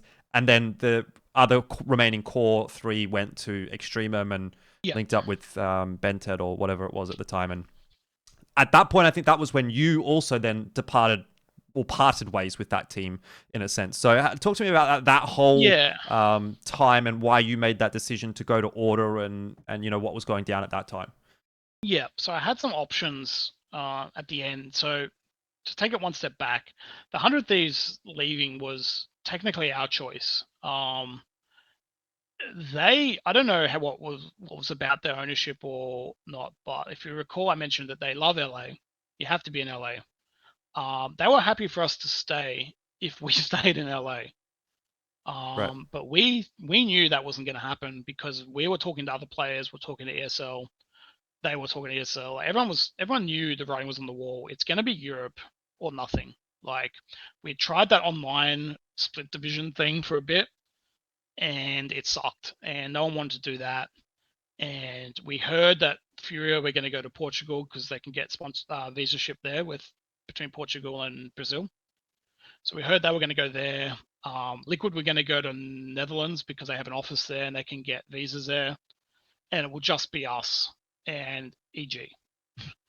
And we were like, we don't want to stay here and just because what will happen is rankings will drop. We won't be able to go to these events. We'll become insignificant, and then Bad we won't prac, get another etc. roster, and then we Yeah. won't get another team, and that'll be the end of our careers. So Yep. we didn't want to leave, but we didn't want to stay in LA. So we took the lesser of two evils and basically asked to be released. They did entertain the idea of us being in Europe for a while, like maybe a month. But then I recall they just told us one day, like, no, it's NA or nothing. Do you want to stay?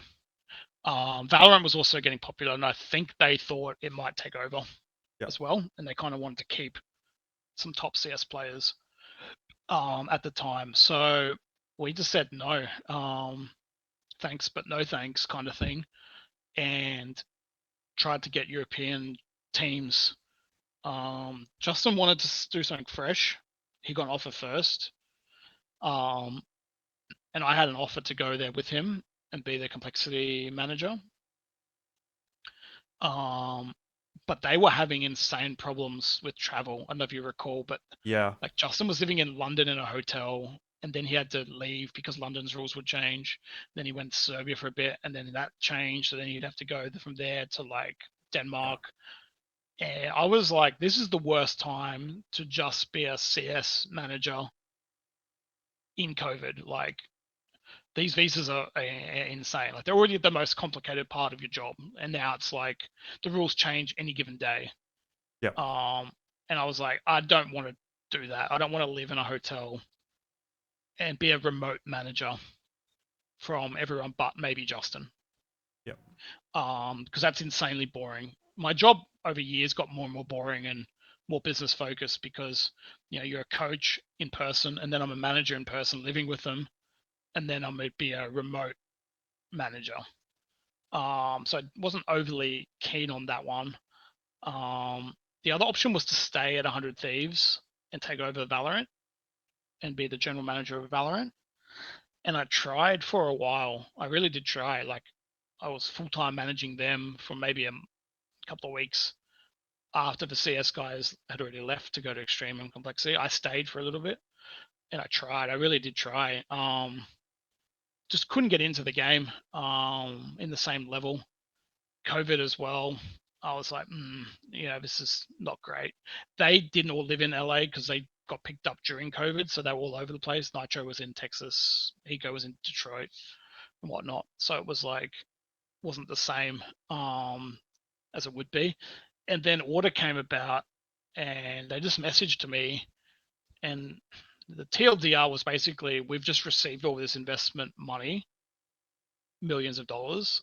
But the caveat is we need to win and we need to be serious about esports. We think you're the best person for the job. And I looked at that. They said you can do it obviously from Australia. COVID in America was not a great place to be. Insurance, health insurance, stuff like that was not great as a non-citizen. All those sort of ideas.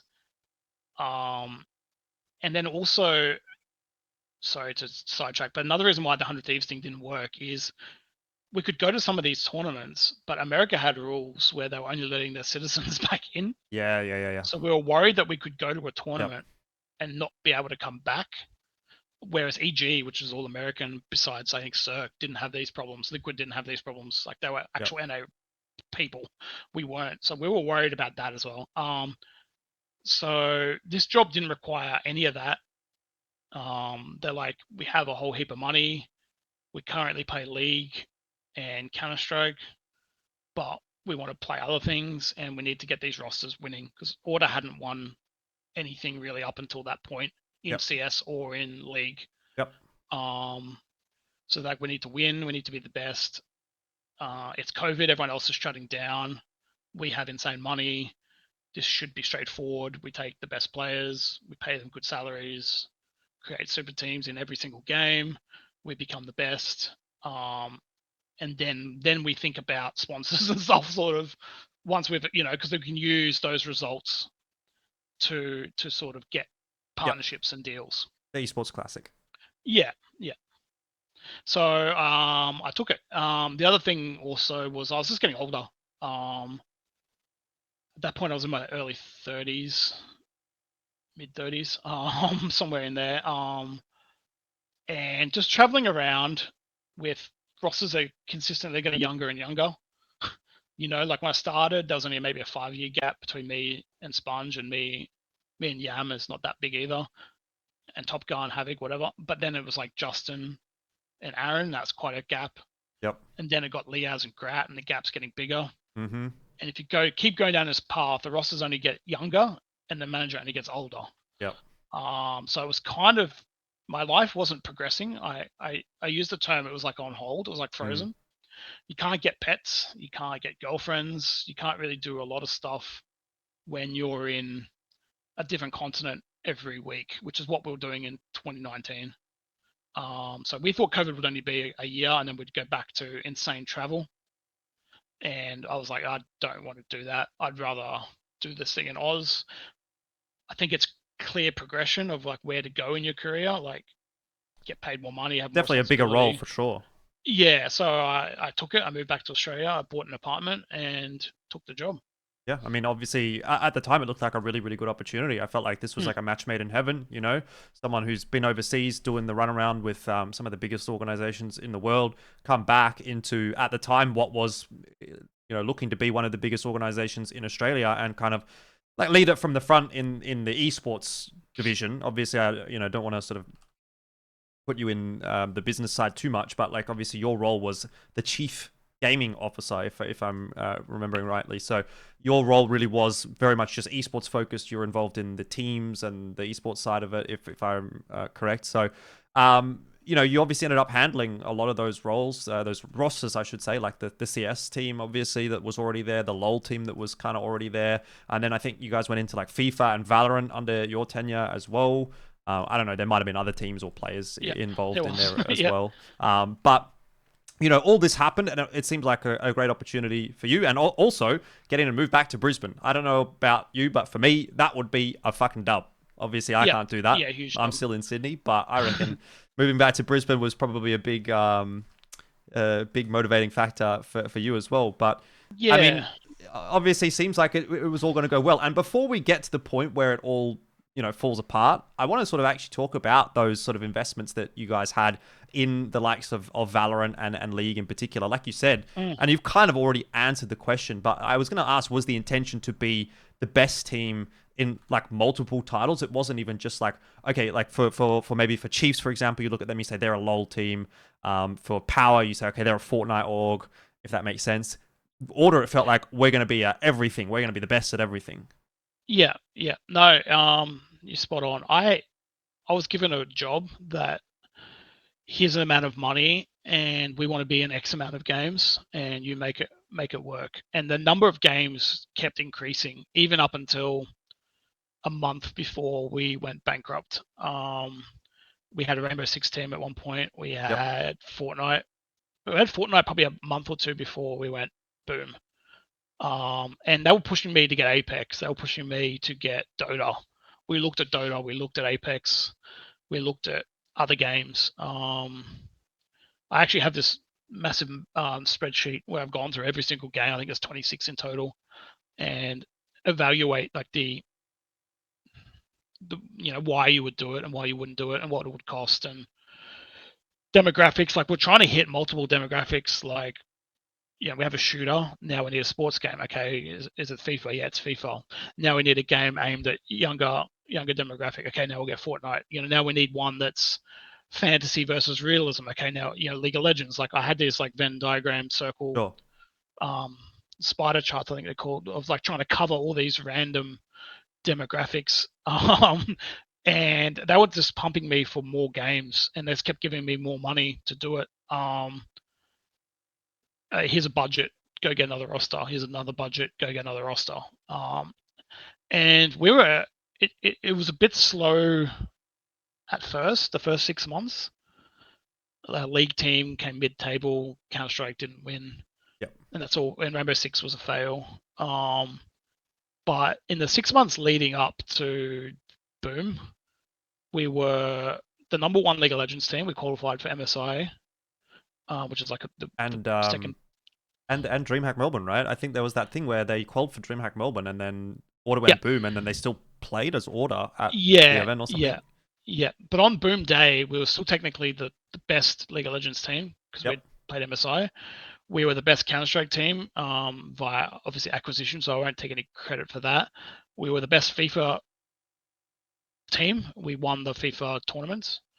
We won the Fortnite tournaments. We beat Power, or out-qualified the players we picked up. Valorant. So in every single Valorant, we were by far the best team. So in every single game we were in, we were ranked number one on the day of bankruptcy. We were 5 from 5, number one ranked in every single game. Obviously, there's a little bit of spin on that, like depending on how you look at rankings. I think Chiefs were probably better than us on that day in league, but looking at who won the qualified for the most recent event, it was us. So like stuff like that, you kind of take those wins. But we were insanely successful, and we're looking at future games, and then no more. Yeah, sad. I mean, you look at it and you think about what could have been, and actually, that's kind of where my next line of questioning goes, because there was two rumors that I have heard that really interested me that I wanted to get some clarity on. If you're able to speak to them, and the first one was in regards to Valorant.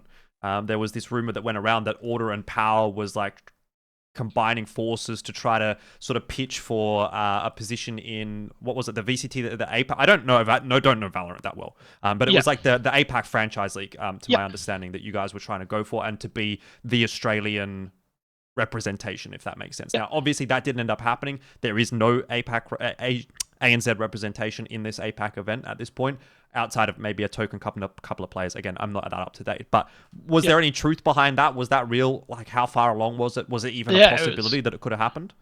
Yeah, it should have happened, to be honest. We tendered with a few other orgs. I'm not going to say who they were, but I'm sure everyone can guess who the other Oz orgs were that tendered for it. Power didn't tender for it. They all got denied, and we were still in it. We got to the interview phase where you're supposed to fly to Singapore and do it in person. And we opted to do it remotely because we were the furthest. Like, flying to Singapore for a Thai team or a Mongolian team isn't a big deal. But flying to Singapore from an Oz team is a pretty big deal for a meeting. But we had to fund. So they allowed us the opportunity to do it remotely. We did multiple interviews with them remotely. And these are big board sort of meetings, like they're in a boardroom with like 10 people with laptops, like making notes and passing them on and asking us really tough questions. And the three main things were how good you were at the game, or how good you were at esports, I guess, shooters, your fan base, and your money.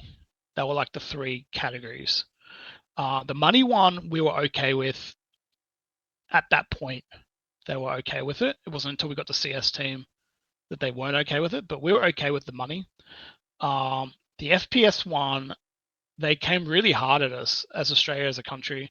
And this and the time when I petitioned ESL to get us into the first major was the time I really arced up.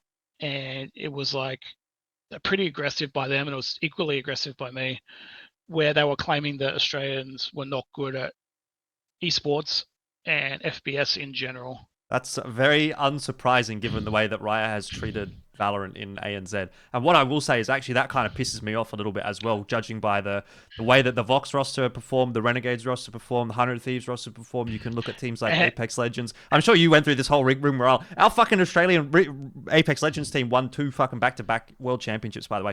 FPS, at that exact time. Anyway, yeah, I'm sure you've done that whole thing. And I hit them with a massive rant, and I was like, at the end of this rant, me off a lot. I was like, this is going to go one of 2 ways. One, we're going to get in, or 2, we're going to get kicked out. Cathartic though. Yeah, and it was like one of those like Law and Order, like courtroom sort of like, because you're basically on trial. It's just you versus a whole team of people, and you're trying to convince them your point of view. And I'm a very passive person generally. Like I do a lot of my business just by conversations, not by force or anything like this. But this was one of the few times that I really did fire up, and I named, and it was the timing was perfect because the Apex guys had just won, I think, the first one, not the second, but the first one. I told them, like, I was in 100 Thieves. Like, we were top 5 for a whole year, pre-COVID. Like, it wasn't even like some COVID bullshit. Like, we were a legitimate top 5 team. I said, you look at your other games, and I pulled out League of Legends references, and I'm like, your finals at this point was 100 Thieves versus Cloud9, and I'm like, Cloud9 has fudge. 100 Thieves has FBI. They're literally 2 Australian players, and they're like your MVPs of the tournament. Like, they're the best players in that season. What are you talking about? Like, and then I gave him even more obscure. I found all these examples in Overwatch. I had a list of like 20 players that were like top tier. Dota. Yep. I referenced Dota with Anna a lot. Yep. I said, like, you have no idea what you're talking about. And they're like, well, how come you don't beat us in Valorant, like the Asian teams in Valorant at that point? I'm like, we have never been. I said, with one chance we got was this NA last chance qual. That was the one that you got didn't cancelled? even book our flights, and we couldn't go because you didn't book our flights. What do you fucking want from me, mate? And then you put us straight in the Asian one, and we hadn't even played an Asian event at that point when we're doing all these meetings. And I'm like, there's nothing to say. Like, we won't beat you. Like, we'll be competitive.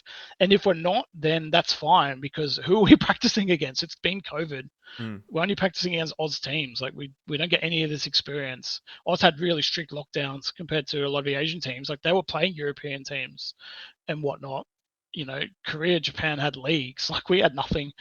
I said, like, give us 6 months and we'll be fine. Like, and I basically just vouched for the whole scene, like, we'll be fine. And they looked at all our results, and I gave them this massive table of like where we placed in all these events, and they bought it. They actually were like, okay, we see it, we agree. Let's now talk about the third category, which was the fan base. And this is the downfall of Order. Before I even knew it was going to be the downfall of Order. We had no fans. And this came up recently. I think you were involved in that thread where we were talking about it. But like, we were number 1 in 5 games, the most of any esports org. We were in the most games, and we we're winning in every single game. We had 11,000 followers on Twitter. And we would make a YouTube video, and this will be referenced in the future with Power, where we would get 200 views on a YouTube video. And these Thai teams, Malaysian teams, Korean teams, they're getting 20,000, 30,000, 40,000. And they were like, we don't love that aspect. Like, we think you're okay with the shooting, like the being good at the game. We think you're a good org to run it because you've got experience. Like, because I gave them all my experience in NA. Like, I know how to do a boot camp because you had to live in Korea for the Valorant League. The finances were good at that point. It was just the fans. And I can't remember if they pitched it to us or we pitched it to them. What if we did a merger or a joint venture with Power? It'll bolster our funds because obviously they have money as well. But their fans are insane. And their viewership is insane. Like, they make one YouTube video and they get 1 million views every single time. And it's Australian. And they were like, yeah, okay, tell us more. We had to provide another deck with them involved and update all the numbers, like where you have your reach and how many followers you've got, like update all of that. We had a meeting with Pal. Well, I had a meeting with Pal because he lives, I don't want to dox him, but he lives walking distance from where I live. We had a meeting in person. We went through it, discussed it. They were on board with it. And we went back to Riot and they were like, yeah, okay, we like the sound of this. You've now hit all the 3 goals, and we'll get back to you. And I was in a group chat with a lot of the other owners from all over Asia in the Valorant, like everyone who basically applied. Yep. And they were telling me they'd been denied. They'd been denied. They'd been denied. They'd been denied. A couple got waitlisted. A couple got denied. And in my head / my analysis, I estimated we were in the final 10. There was no more than 10 that said they were still in it. There was a couple that said they were waitlisted, and the rest had confirmed that they had been told they were not in it. We weren't in it. We never got told we're in it, but we weren't told we're out of it. Right. And it was looking super positive. Then we decided, well, I shouldn't say we because I had no involvement, but the org was trying to raise more money to get the CS team as the final piece and to get more investment for the Valorant stuff. Because you had to live in Korea. And they couldn't get the investment. It was around the time of Ukraine war that just started, like that week. And the Bitcoin mega crash was the same week. And NFTs were gone. And nobody had confidence in esports from that day onwards. The start of esports winter, really. Yeah. So in reality, it really hit Oz before it hit NA, or maybe we just didn't have enough like bankroll. Yeah. To there know never really when was starting. the same kind of capital in Australia as there was in North America. So we had a much shorter runway, I guess, than the NA teams who only just sort of figured it out a year later that it's not working. So the only thing the business decided to do was to buy the CS roster with what the money we had left, because they'll qualify for a sticker. Yep. And the sticker revenue, not so much profit. Then at no point did Order ever care about profit. It was only ever about revenue. Yep. How much money was coming into the business. They just assumed they could trim or do some fancy financial stuff later to figure out profit. They were only ever caring about revenue. And that was a massive revenue. The sticker is huge at that point. So what we paid to buy them, we get back in rev. It kind of works out, breaks even. But it's revenue. It's money into the business. It came into our bank account. Investors will see that and invest was the idea behind it, from what I understand. They got it. And then it didn't budge the investors. And they decided not to invest. So now we had even less runway than we thought we had. We thought we had probably 6 to 12 months of holding the fort down with the CS roster, and that turned into a month or 2 months. So I guess from their point of view as owners, and people don't realize, like, Order was a legitimate business with a board of directors. I wasn't even in the meetings. They meet as a board of directors and decide everything, and then we just get told what to do. You just execute it. We have to execute. Yeah. So like I didn't have access to bank accounts, never knew this until kind of this period. And then Riot caught on to our finances because it got to the point where we had to vet the finances via bank account transfers or something, like some sort of financial document where they can actually see our bank details and give them the books. And they were like, we don't think you've got enough money for this. So we tried to leverage that to get sponsors. Like we'll be the only Oz team in this league. It'll be amazing. Still couldn't get sponsors. And then eventually got to the point of no return where we couldn't pay anyone's salaries if we went past this date.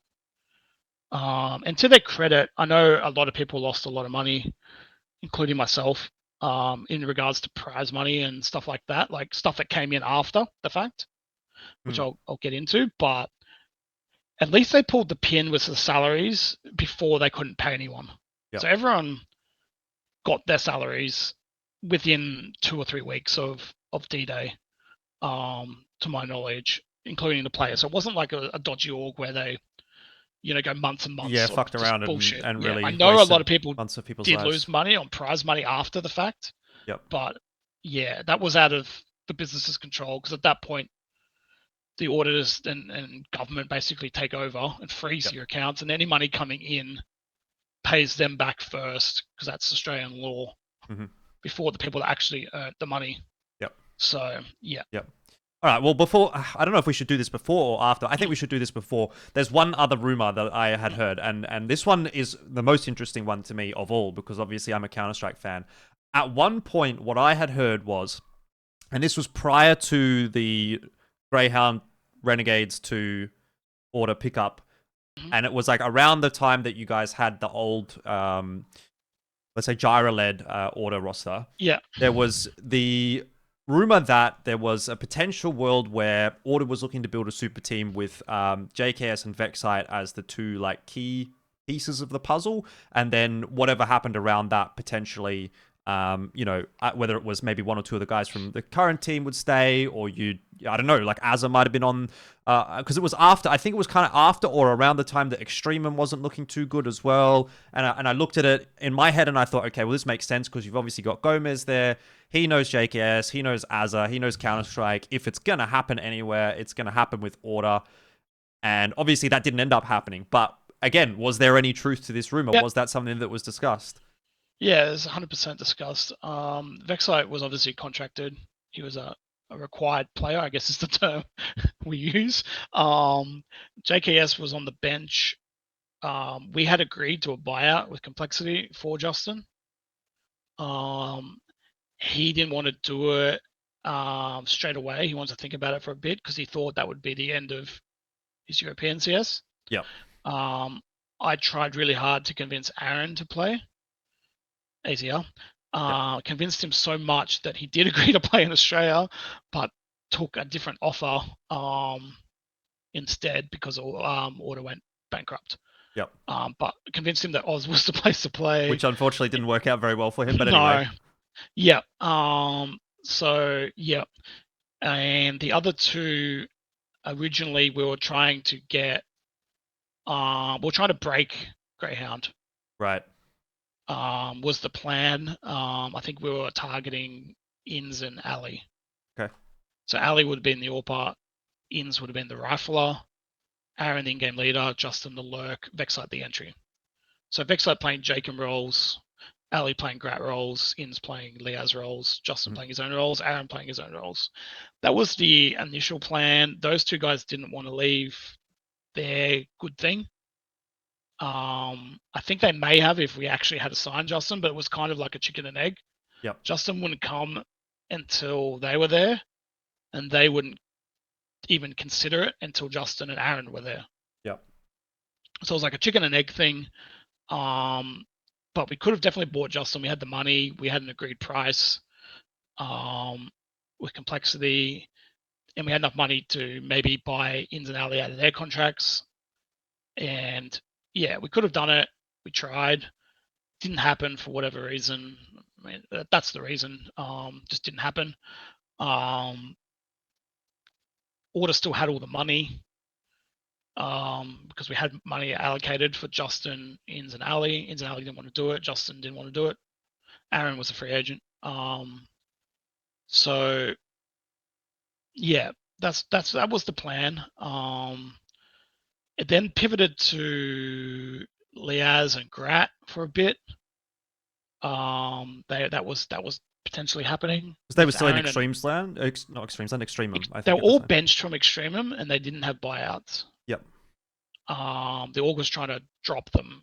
But this was prior to the point that Liazz went into Greyhound, if I remember correctly. Yeah. So when we So Liazz was also potentially in our super team ideas when we couldn't get Ins and Ali. So then that pivoted to Liazz and Grat, Aaron, Justin, and basically VoxE playing Jacob roles. Yeah, so it was basically it was 100 Thieves with running VoxE. back. Yeah. Yeah. Justin, for the same reasons, didn't want to commit until everything else was in place. He had just played for FaZe by that point, which drove his buyout up and his interest up. Still could have done it, still would have done it in a heartbeat, but he wasn't interested because now he was getting offers from G2 and other teams. Yep. So that was our idea.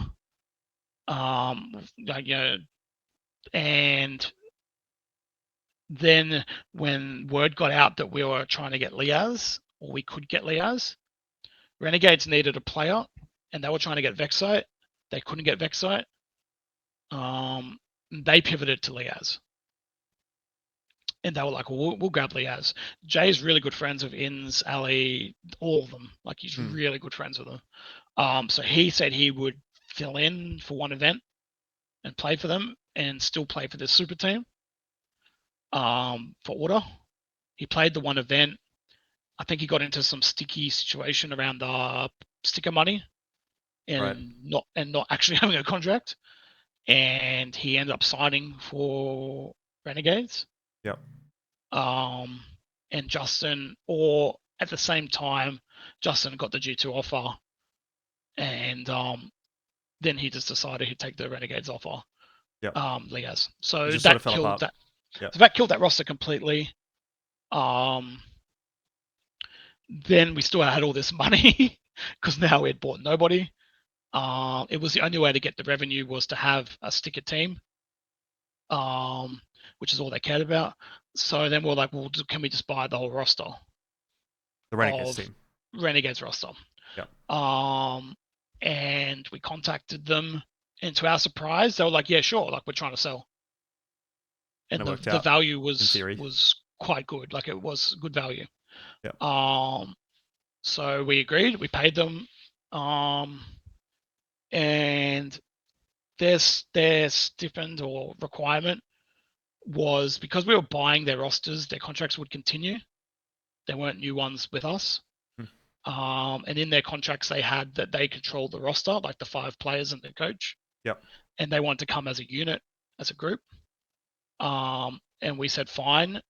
And we told VoxE that he's welcome to play for Vertex. I think I told him to play. I'm like, if you get a deal on offer, like just do it because.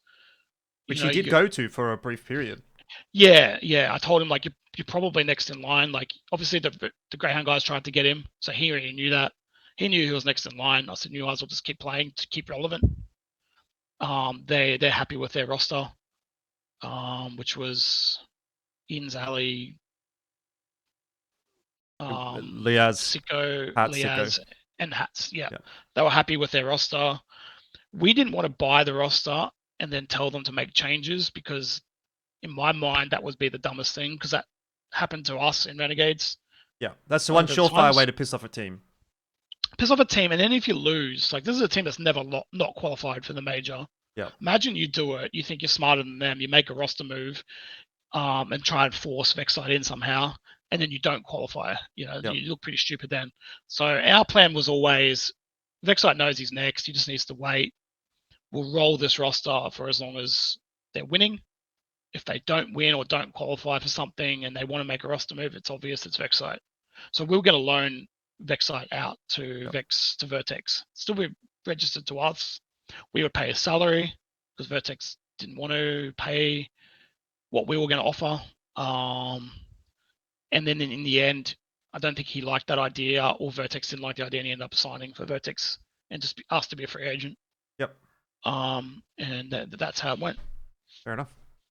All right. Well, I mean, I guess that pretty much does actually catch us up with the timeline to the point where Order then goes boom because obviously you signed the Renegades team and then it was a month or two later they played one event under Order, which I think was the ESL Pro League, and then Order as an organization everything just went boom.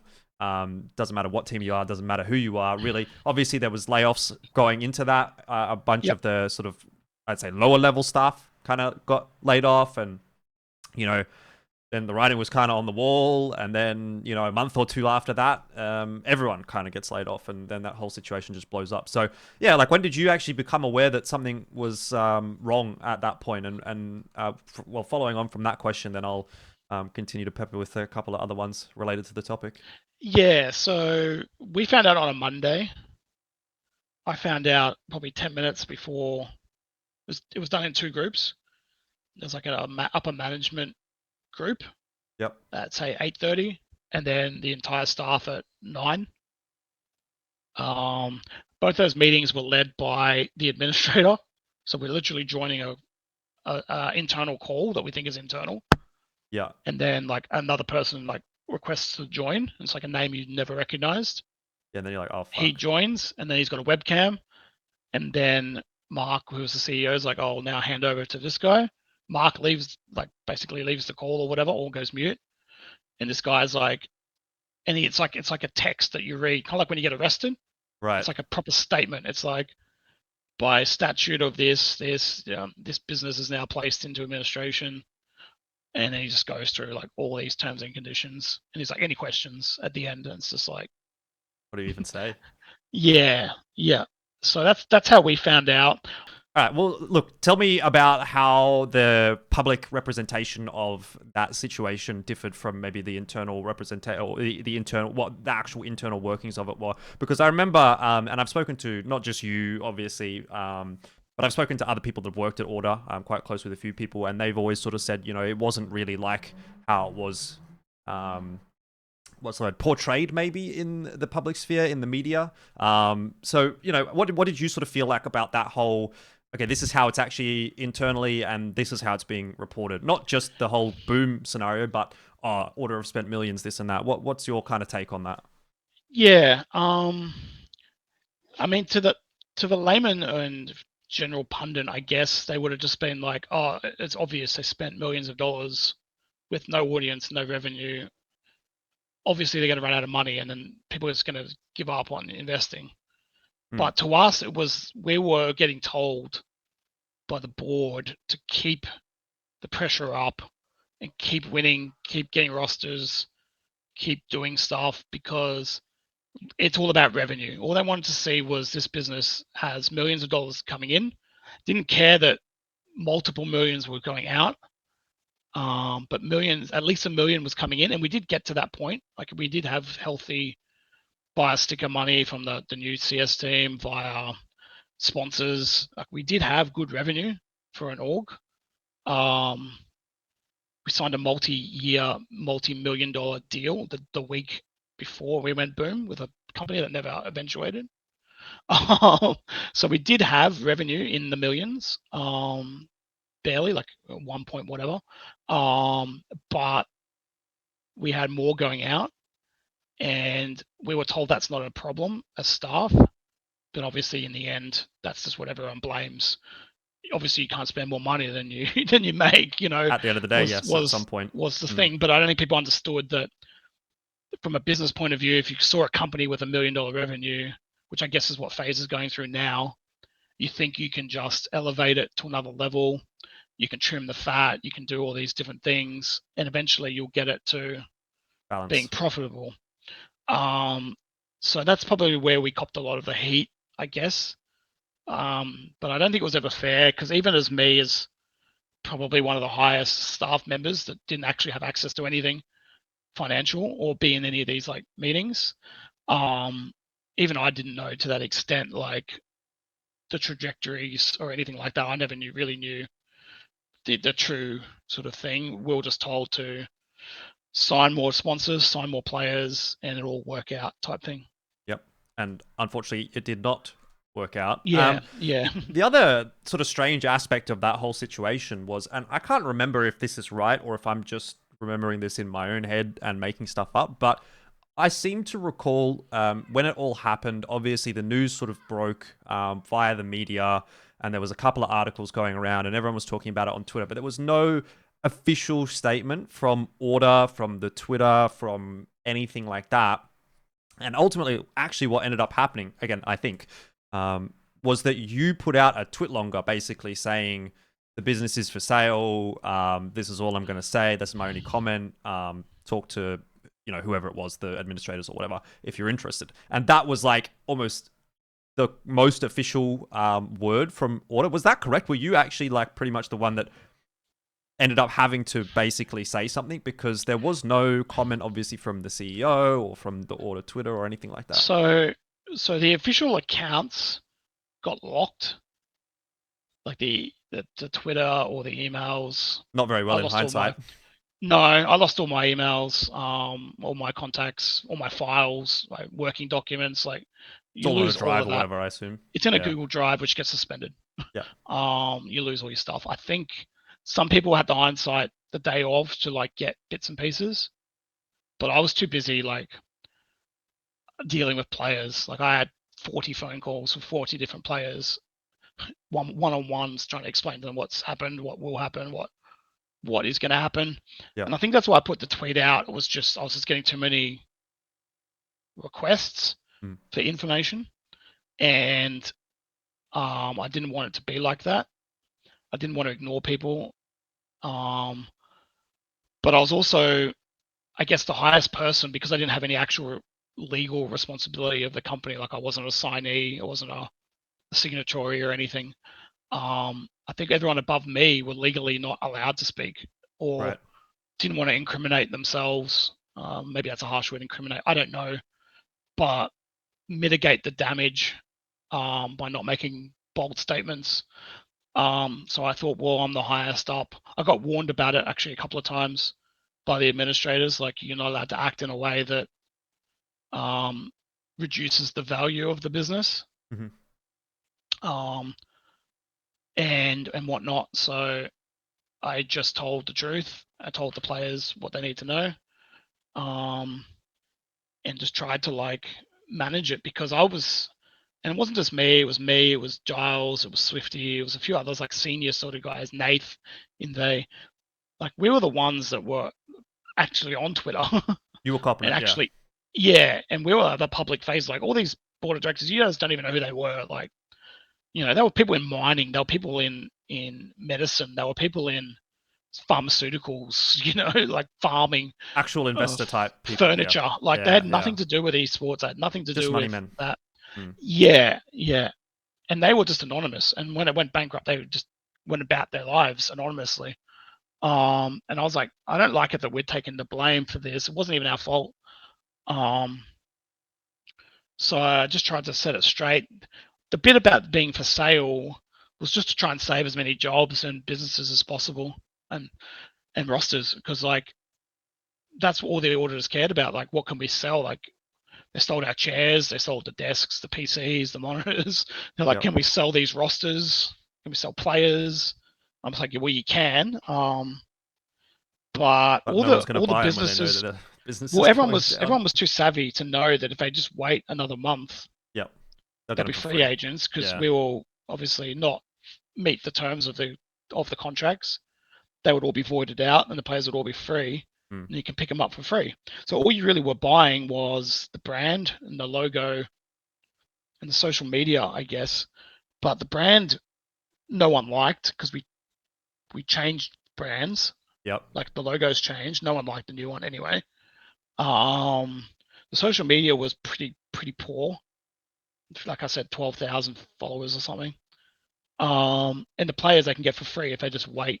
So I think that's where Encore and some of those other sort of orgs sort of spawned up temporarily after, because they're like, we can just wait and get what we want for free.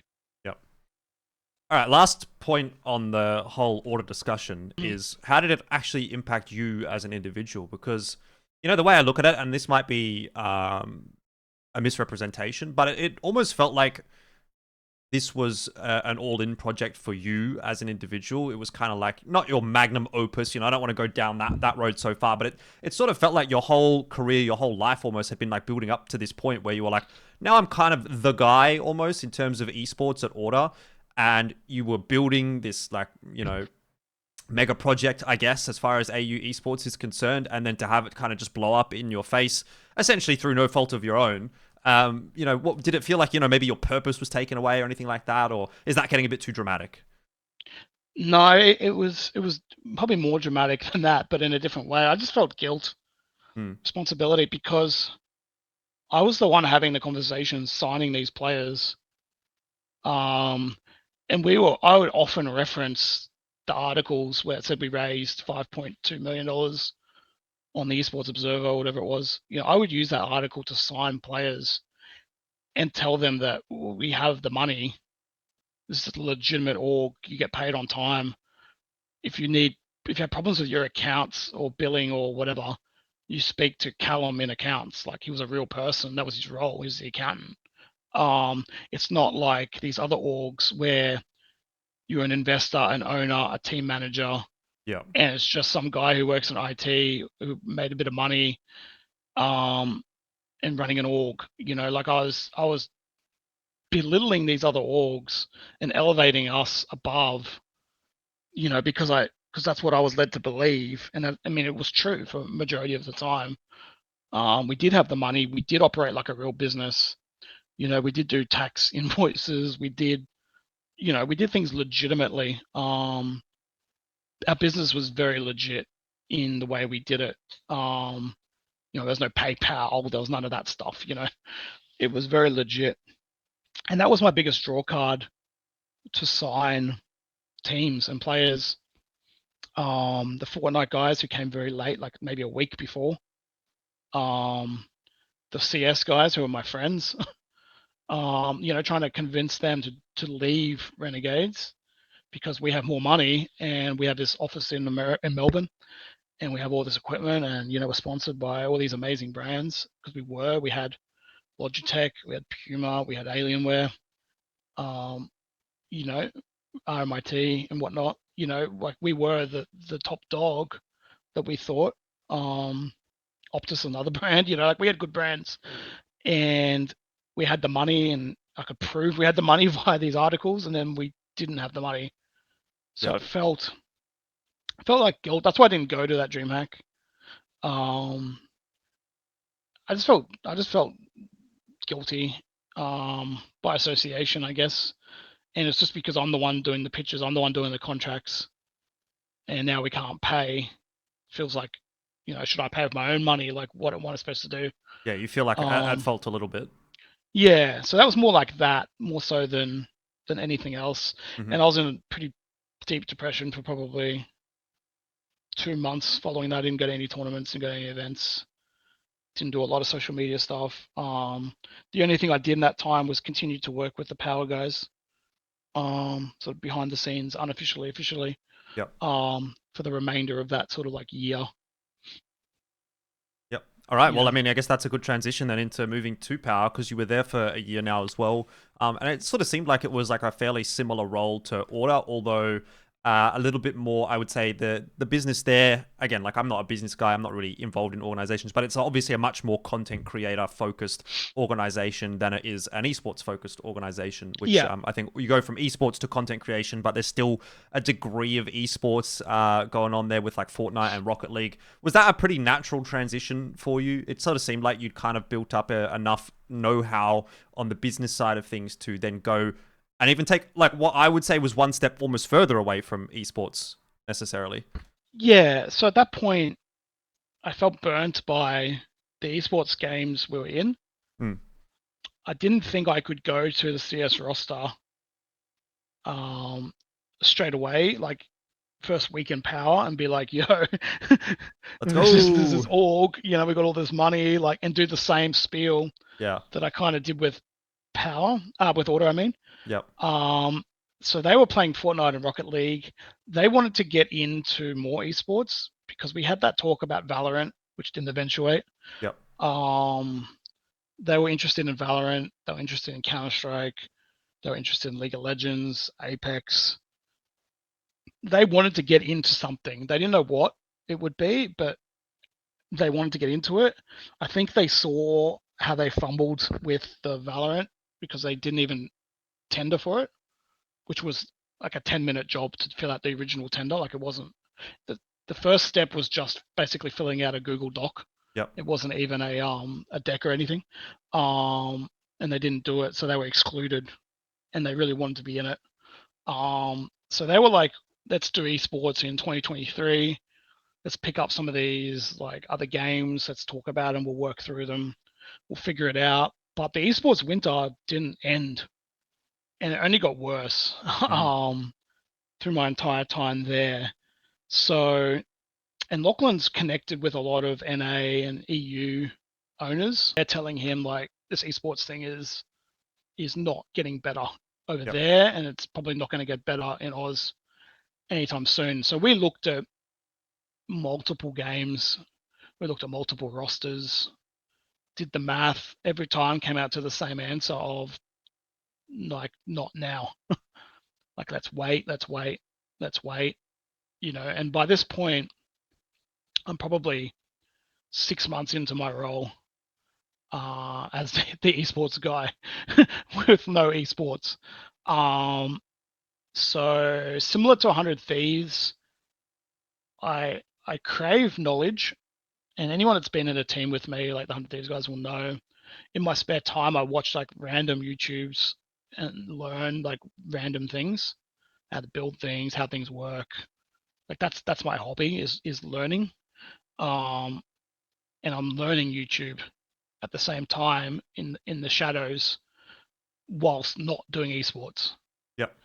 And for the last 6 months, I was doing maybe 10% esports and 90% events and YouTube. As a survival more than anything. Like I wasn't told to do it, but I thought like I still need to be useful and valuable to the team, and I want to learn a new skill. So I'm just going to learn this stuff, and esports will come good because Power had everything Order didn't have. They have insane viewers. And I thought it's super easy. We can just go get some sponsors and, you know, it'll fund esports. Yeah. But it doesn't work like that. Esports winter is a thing for businesses and brands as well as teams, and they just no longer have budget to sponsor teams. Yep. So we didn't sign many sponsors at all. We signed a few here and there, a few deals, probably enough to make esports work. But Power is profitable. I hope they don't mind me saying that, but maybe profitable is not the right word. They don't burn money like Order does. They're wise about how they spend their money. I still think they probably lose money because they've just bought an office and they invest in all these other things, but they are not stupid with their money. And esports was not great. So we just kept putting it on hold. Like, and I would just be brutally honest. Like, I would come to the table and be like, I don't think this is a good move. Like, let's not do this CS roster. Let's not do this Apex roster. Let's not do this Valorant roster. And they believed me. They agreed with me. And that just kept happening over and over to the point of, I guess, recently, where it was like, it's not working. We're not doing esports. You aren't doing esports. None of us are really happy in this situation. Yeah. And we just kind of mutually agreed to split. I thought maybe I could continue in YouTube and stuff, but there just wasn't any roles for it. I think if there were available roles, they would, but they run a tight crew. Sure. And they have the exact people they need for the exact roles that they need to fill. Yep. And it's a reason why they're a business and still in business, and Order's not. There's no fat to be trimmed. They have the exact people, so just agreed to end it, and that was basically it. I mean, that's fair enough, right? I guess that all makes sense the way that you tell the story, and that more or less catches us up with the present day. And so I only had a couple more questions before we wrap this up. By the way, this has gone a lot longer than I expected it to. We're 2 hours and 40 minutes in. We said we'd do an hour and a half, but obviously this conversation's been very enlightening, very interesting. And I hope for the people that are watching this, they think the same as well. But I'll just go ahead and say right now, this has been my favorite one that I've done so far. So, I mean, if that's any consolation for the way things have gone with the esports winter, at least you're giving us some very, very interesting and insightful content. But I want to get your take on where exactly we are in that timeline, because most of the people that I talk to on this particular show are either players or they're talent casters, those kinds of very esports focused people. Whereas, I'm not going to say you're not esports focused, obviously, but you're on the business side a little bit more, would be my argument. So I'd like to get your temperature check on where we are actually in that timeline. Is it on the improve, or are we still in for 1 year, 2 years, 3 years, 5 years of difficult times? No, I think we're right in the middle. I don't think it'll get any worse than the last 6 months, but I don't think it's getting any better anytime soon. I think we're at least a year or two away. Yep. I think it's hard for me to know, but I know League of Legends sort of took a step back, Ross, salary wise. I know CS, obviously without Order, besides Greyhound, there's Vertex and whatnot. That's probably where it's at for a while. Bliss, Vertex, those sort of Mindfreak, those sort of orgs are probably where it's at for a while. So whatever they're managing to do now is probably the limits, I would imagine, of where they're at. And I think it may wait.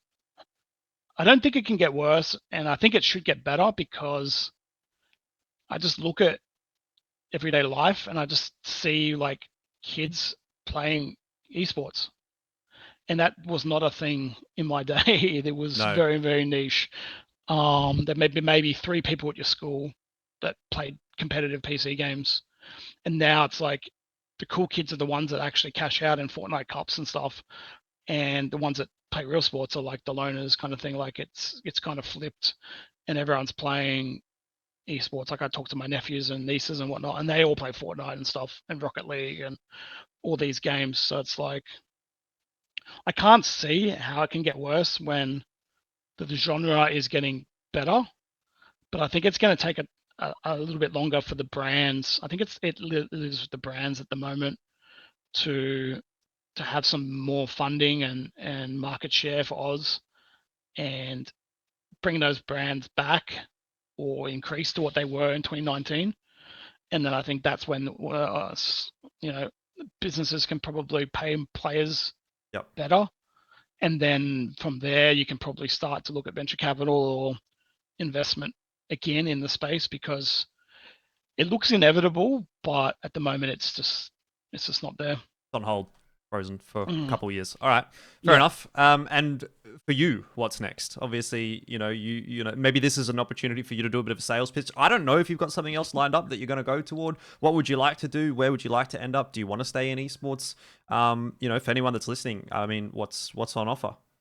Yeah, I'd like to stay in esports, but I think it's nearly impossible. My personal life has sort of changed since I moved back. Now I'm in a long-term relationship. I have a dog, so I don't think I can do in an apartment. I don't think I can do the CS:GO traveling manager role as much as I'd love to do it. But obviously, for the same reasons I got out of it originally are probably now more compounded. So I don't think I would probably do that again. The general gaming thing is probably where I'm at. So the Order role is probably the closest to what I would like to do. But along the way, I've picked up some pretty impressive skills in the YouTube space, partnership space.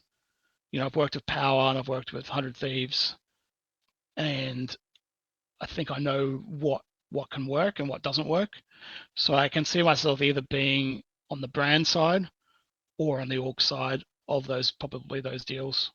Yeah, I mean, I wonder if there's a world for you maybe where like an esports org wants to move into a little bit more of a content space and they don't really know how to do that. That could be potentially a good angle. But anyway, that's obviously something that you and your future have to figure out. And the last question where we'll end it here is going back to Counter-Strike and going back to, the team that more or less defined your career and started this whole thing. Will we ever see another Vox-like AUCS team? And if you understand my meaning from that, a team that can go above their station, overperform internationally, and kind of capture the hearts of a nation, because at the moment, I think you could make the argument that we don't currently have that. But is there a world where, maybe you see the talent in ANZ that could potentially make that happen over the next 5-10 years in Counter-Strike too? Yeah, definitely think it could happen. I think it's harder now because talent will leave the scene faster than it should, via people retiring and quitting because there's no money in it, or via buyouts from American or EU teams. Like there's some PUBG guys that are kind of on the cusp of doing a Vox Eminor. I would think I think they play for Sonics. Greyhound are on the cusp. Apex guys were definitely there, but once again got the buyout from the NA org. So I think it could happen, but I think it's going to be hard to capture all the talent and keep them while they develop through those periods. I think any outliers that are exceptionally good will probably just get picked up by other regions, and that'll happen purely because Oz is not paying anywhere near what other orgs do pay, and they're significantly cheaper to buy an Oz player than an EU or an NA player at the moment, just because of esports winter and what Oz orgs are paying at the moment. It's smart, and I think that's why like League of Legends players often go to NA and whatnot. I think that'll happen in other games, and it happens in Valorant at the moment. I think 3 of them went to Chinese teams this year or last year for that same reason. So I think that's where it's going to be hard, is players will leave for better opportunities to further their own financial success, which is fine. But it's going to be hard for them to get back, or you have to try and keep the team from the beginning and get 5 players that just want to buy in from the very beginning, which I think will be very difficult as well. So not at the moment while there's no sponsor money would be my answer.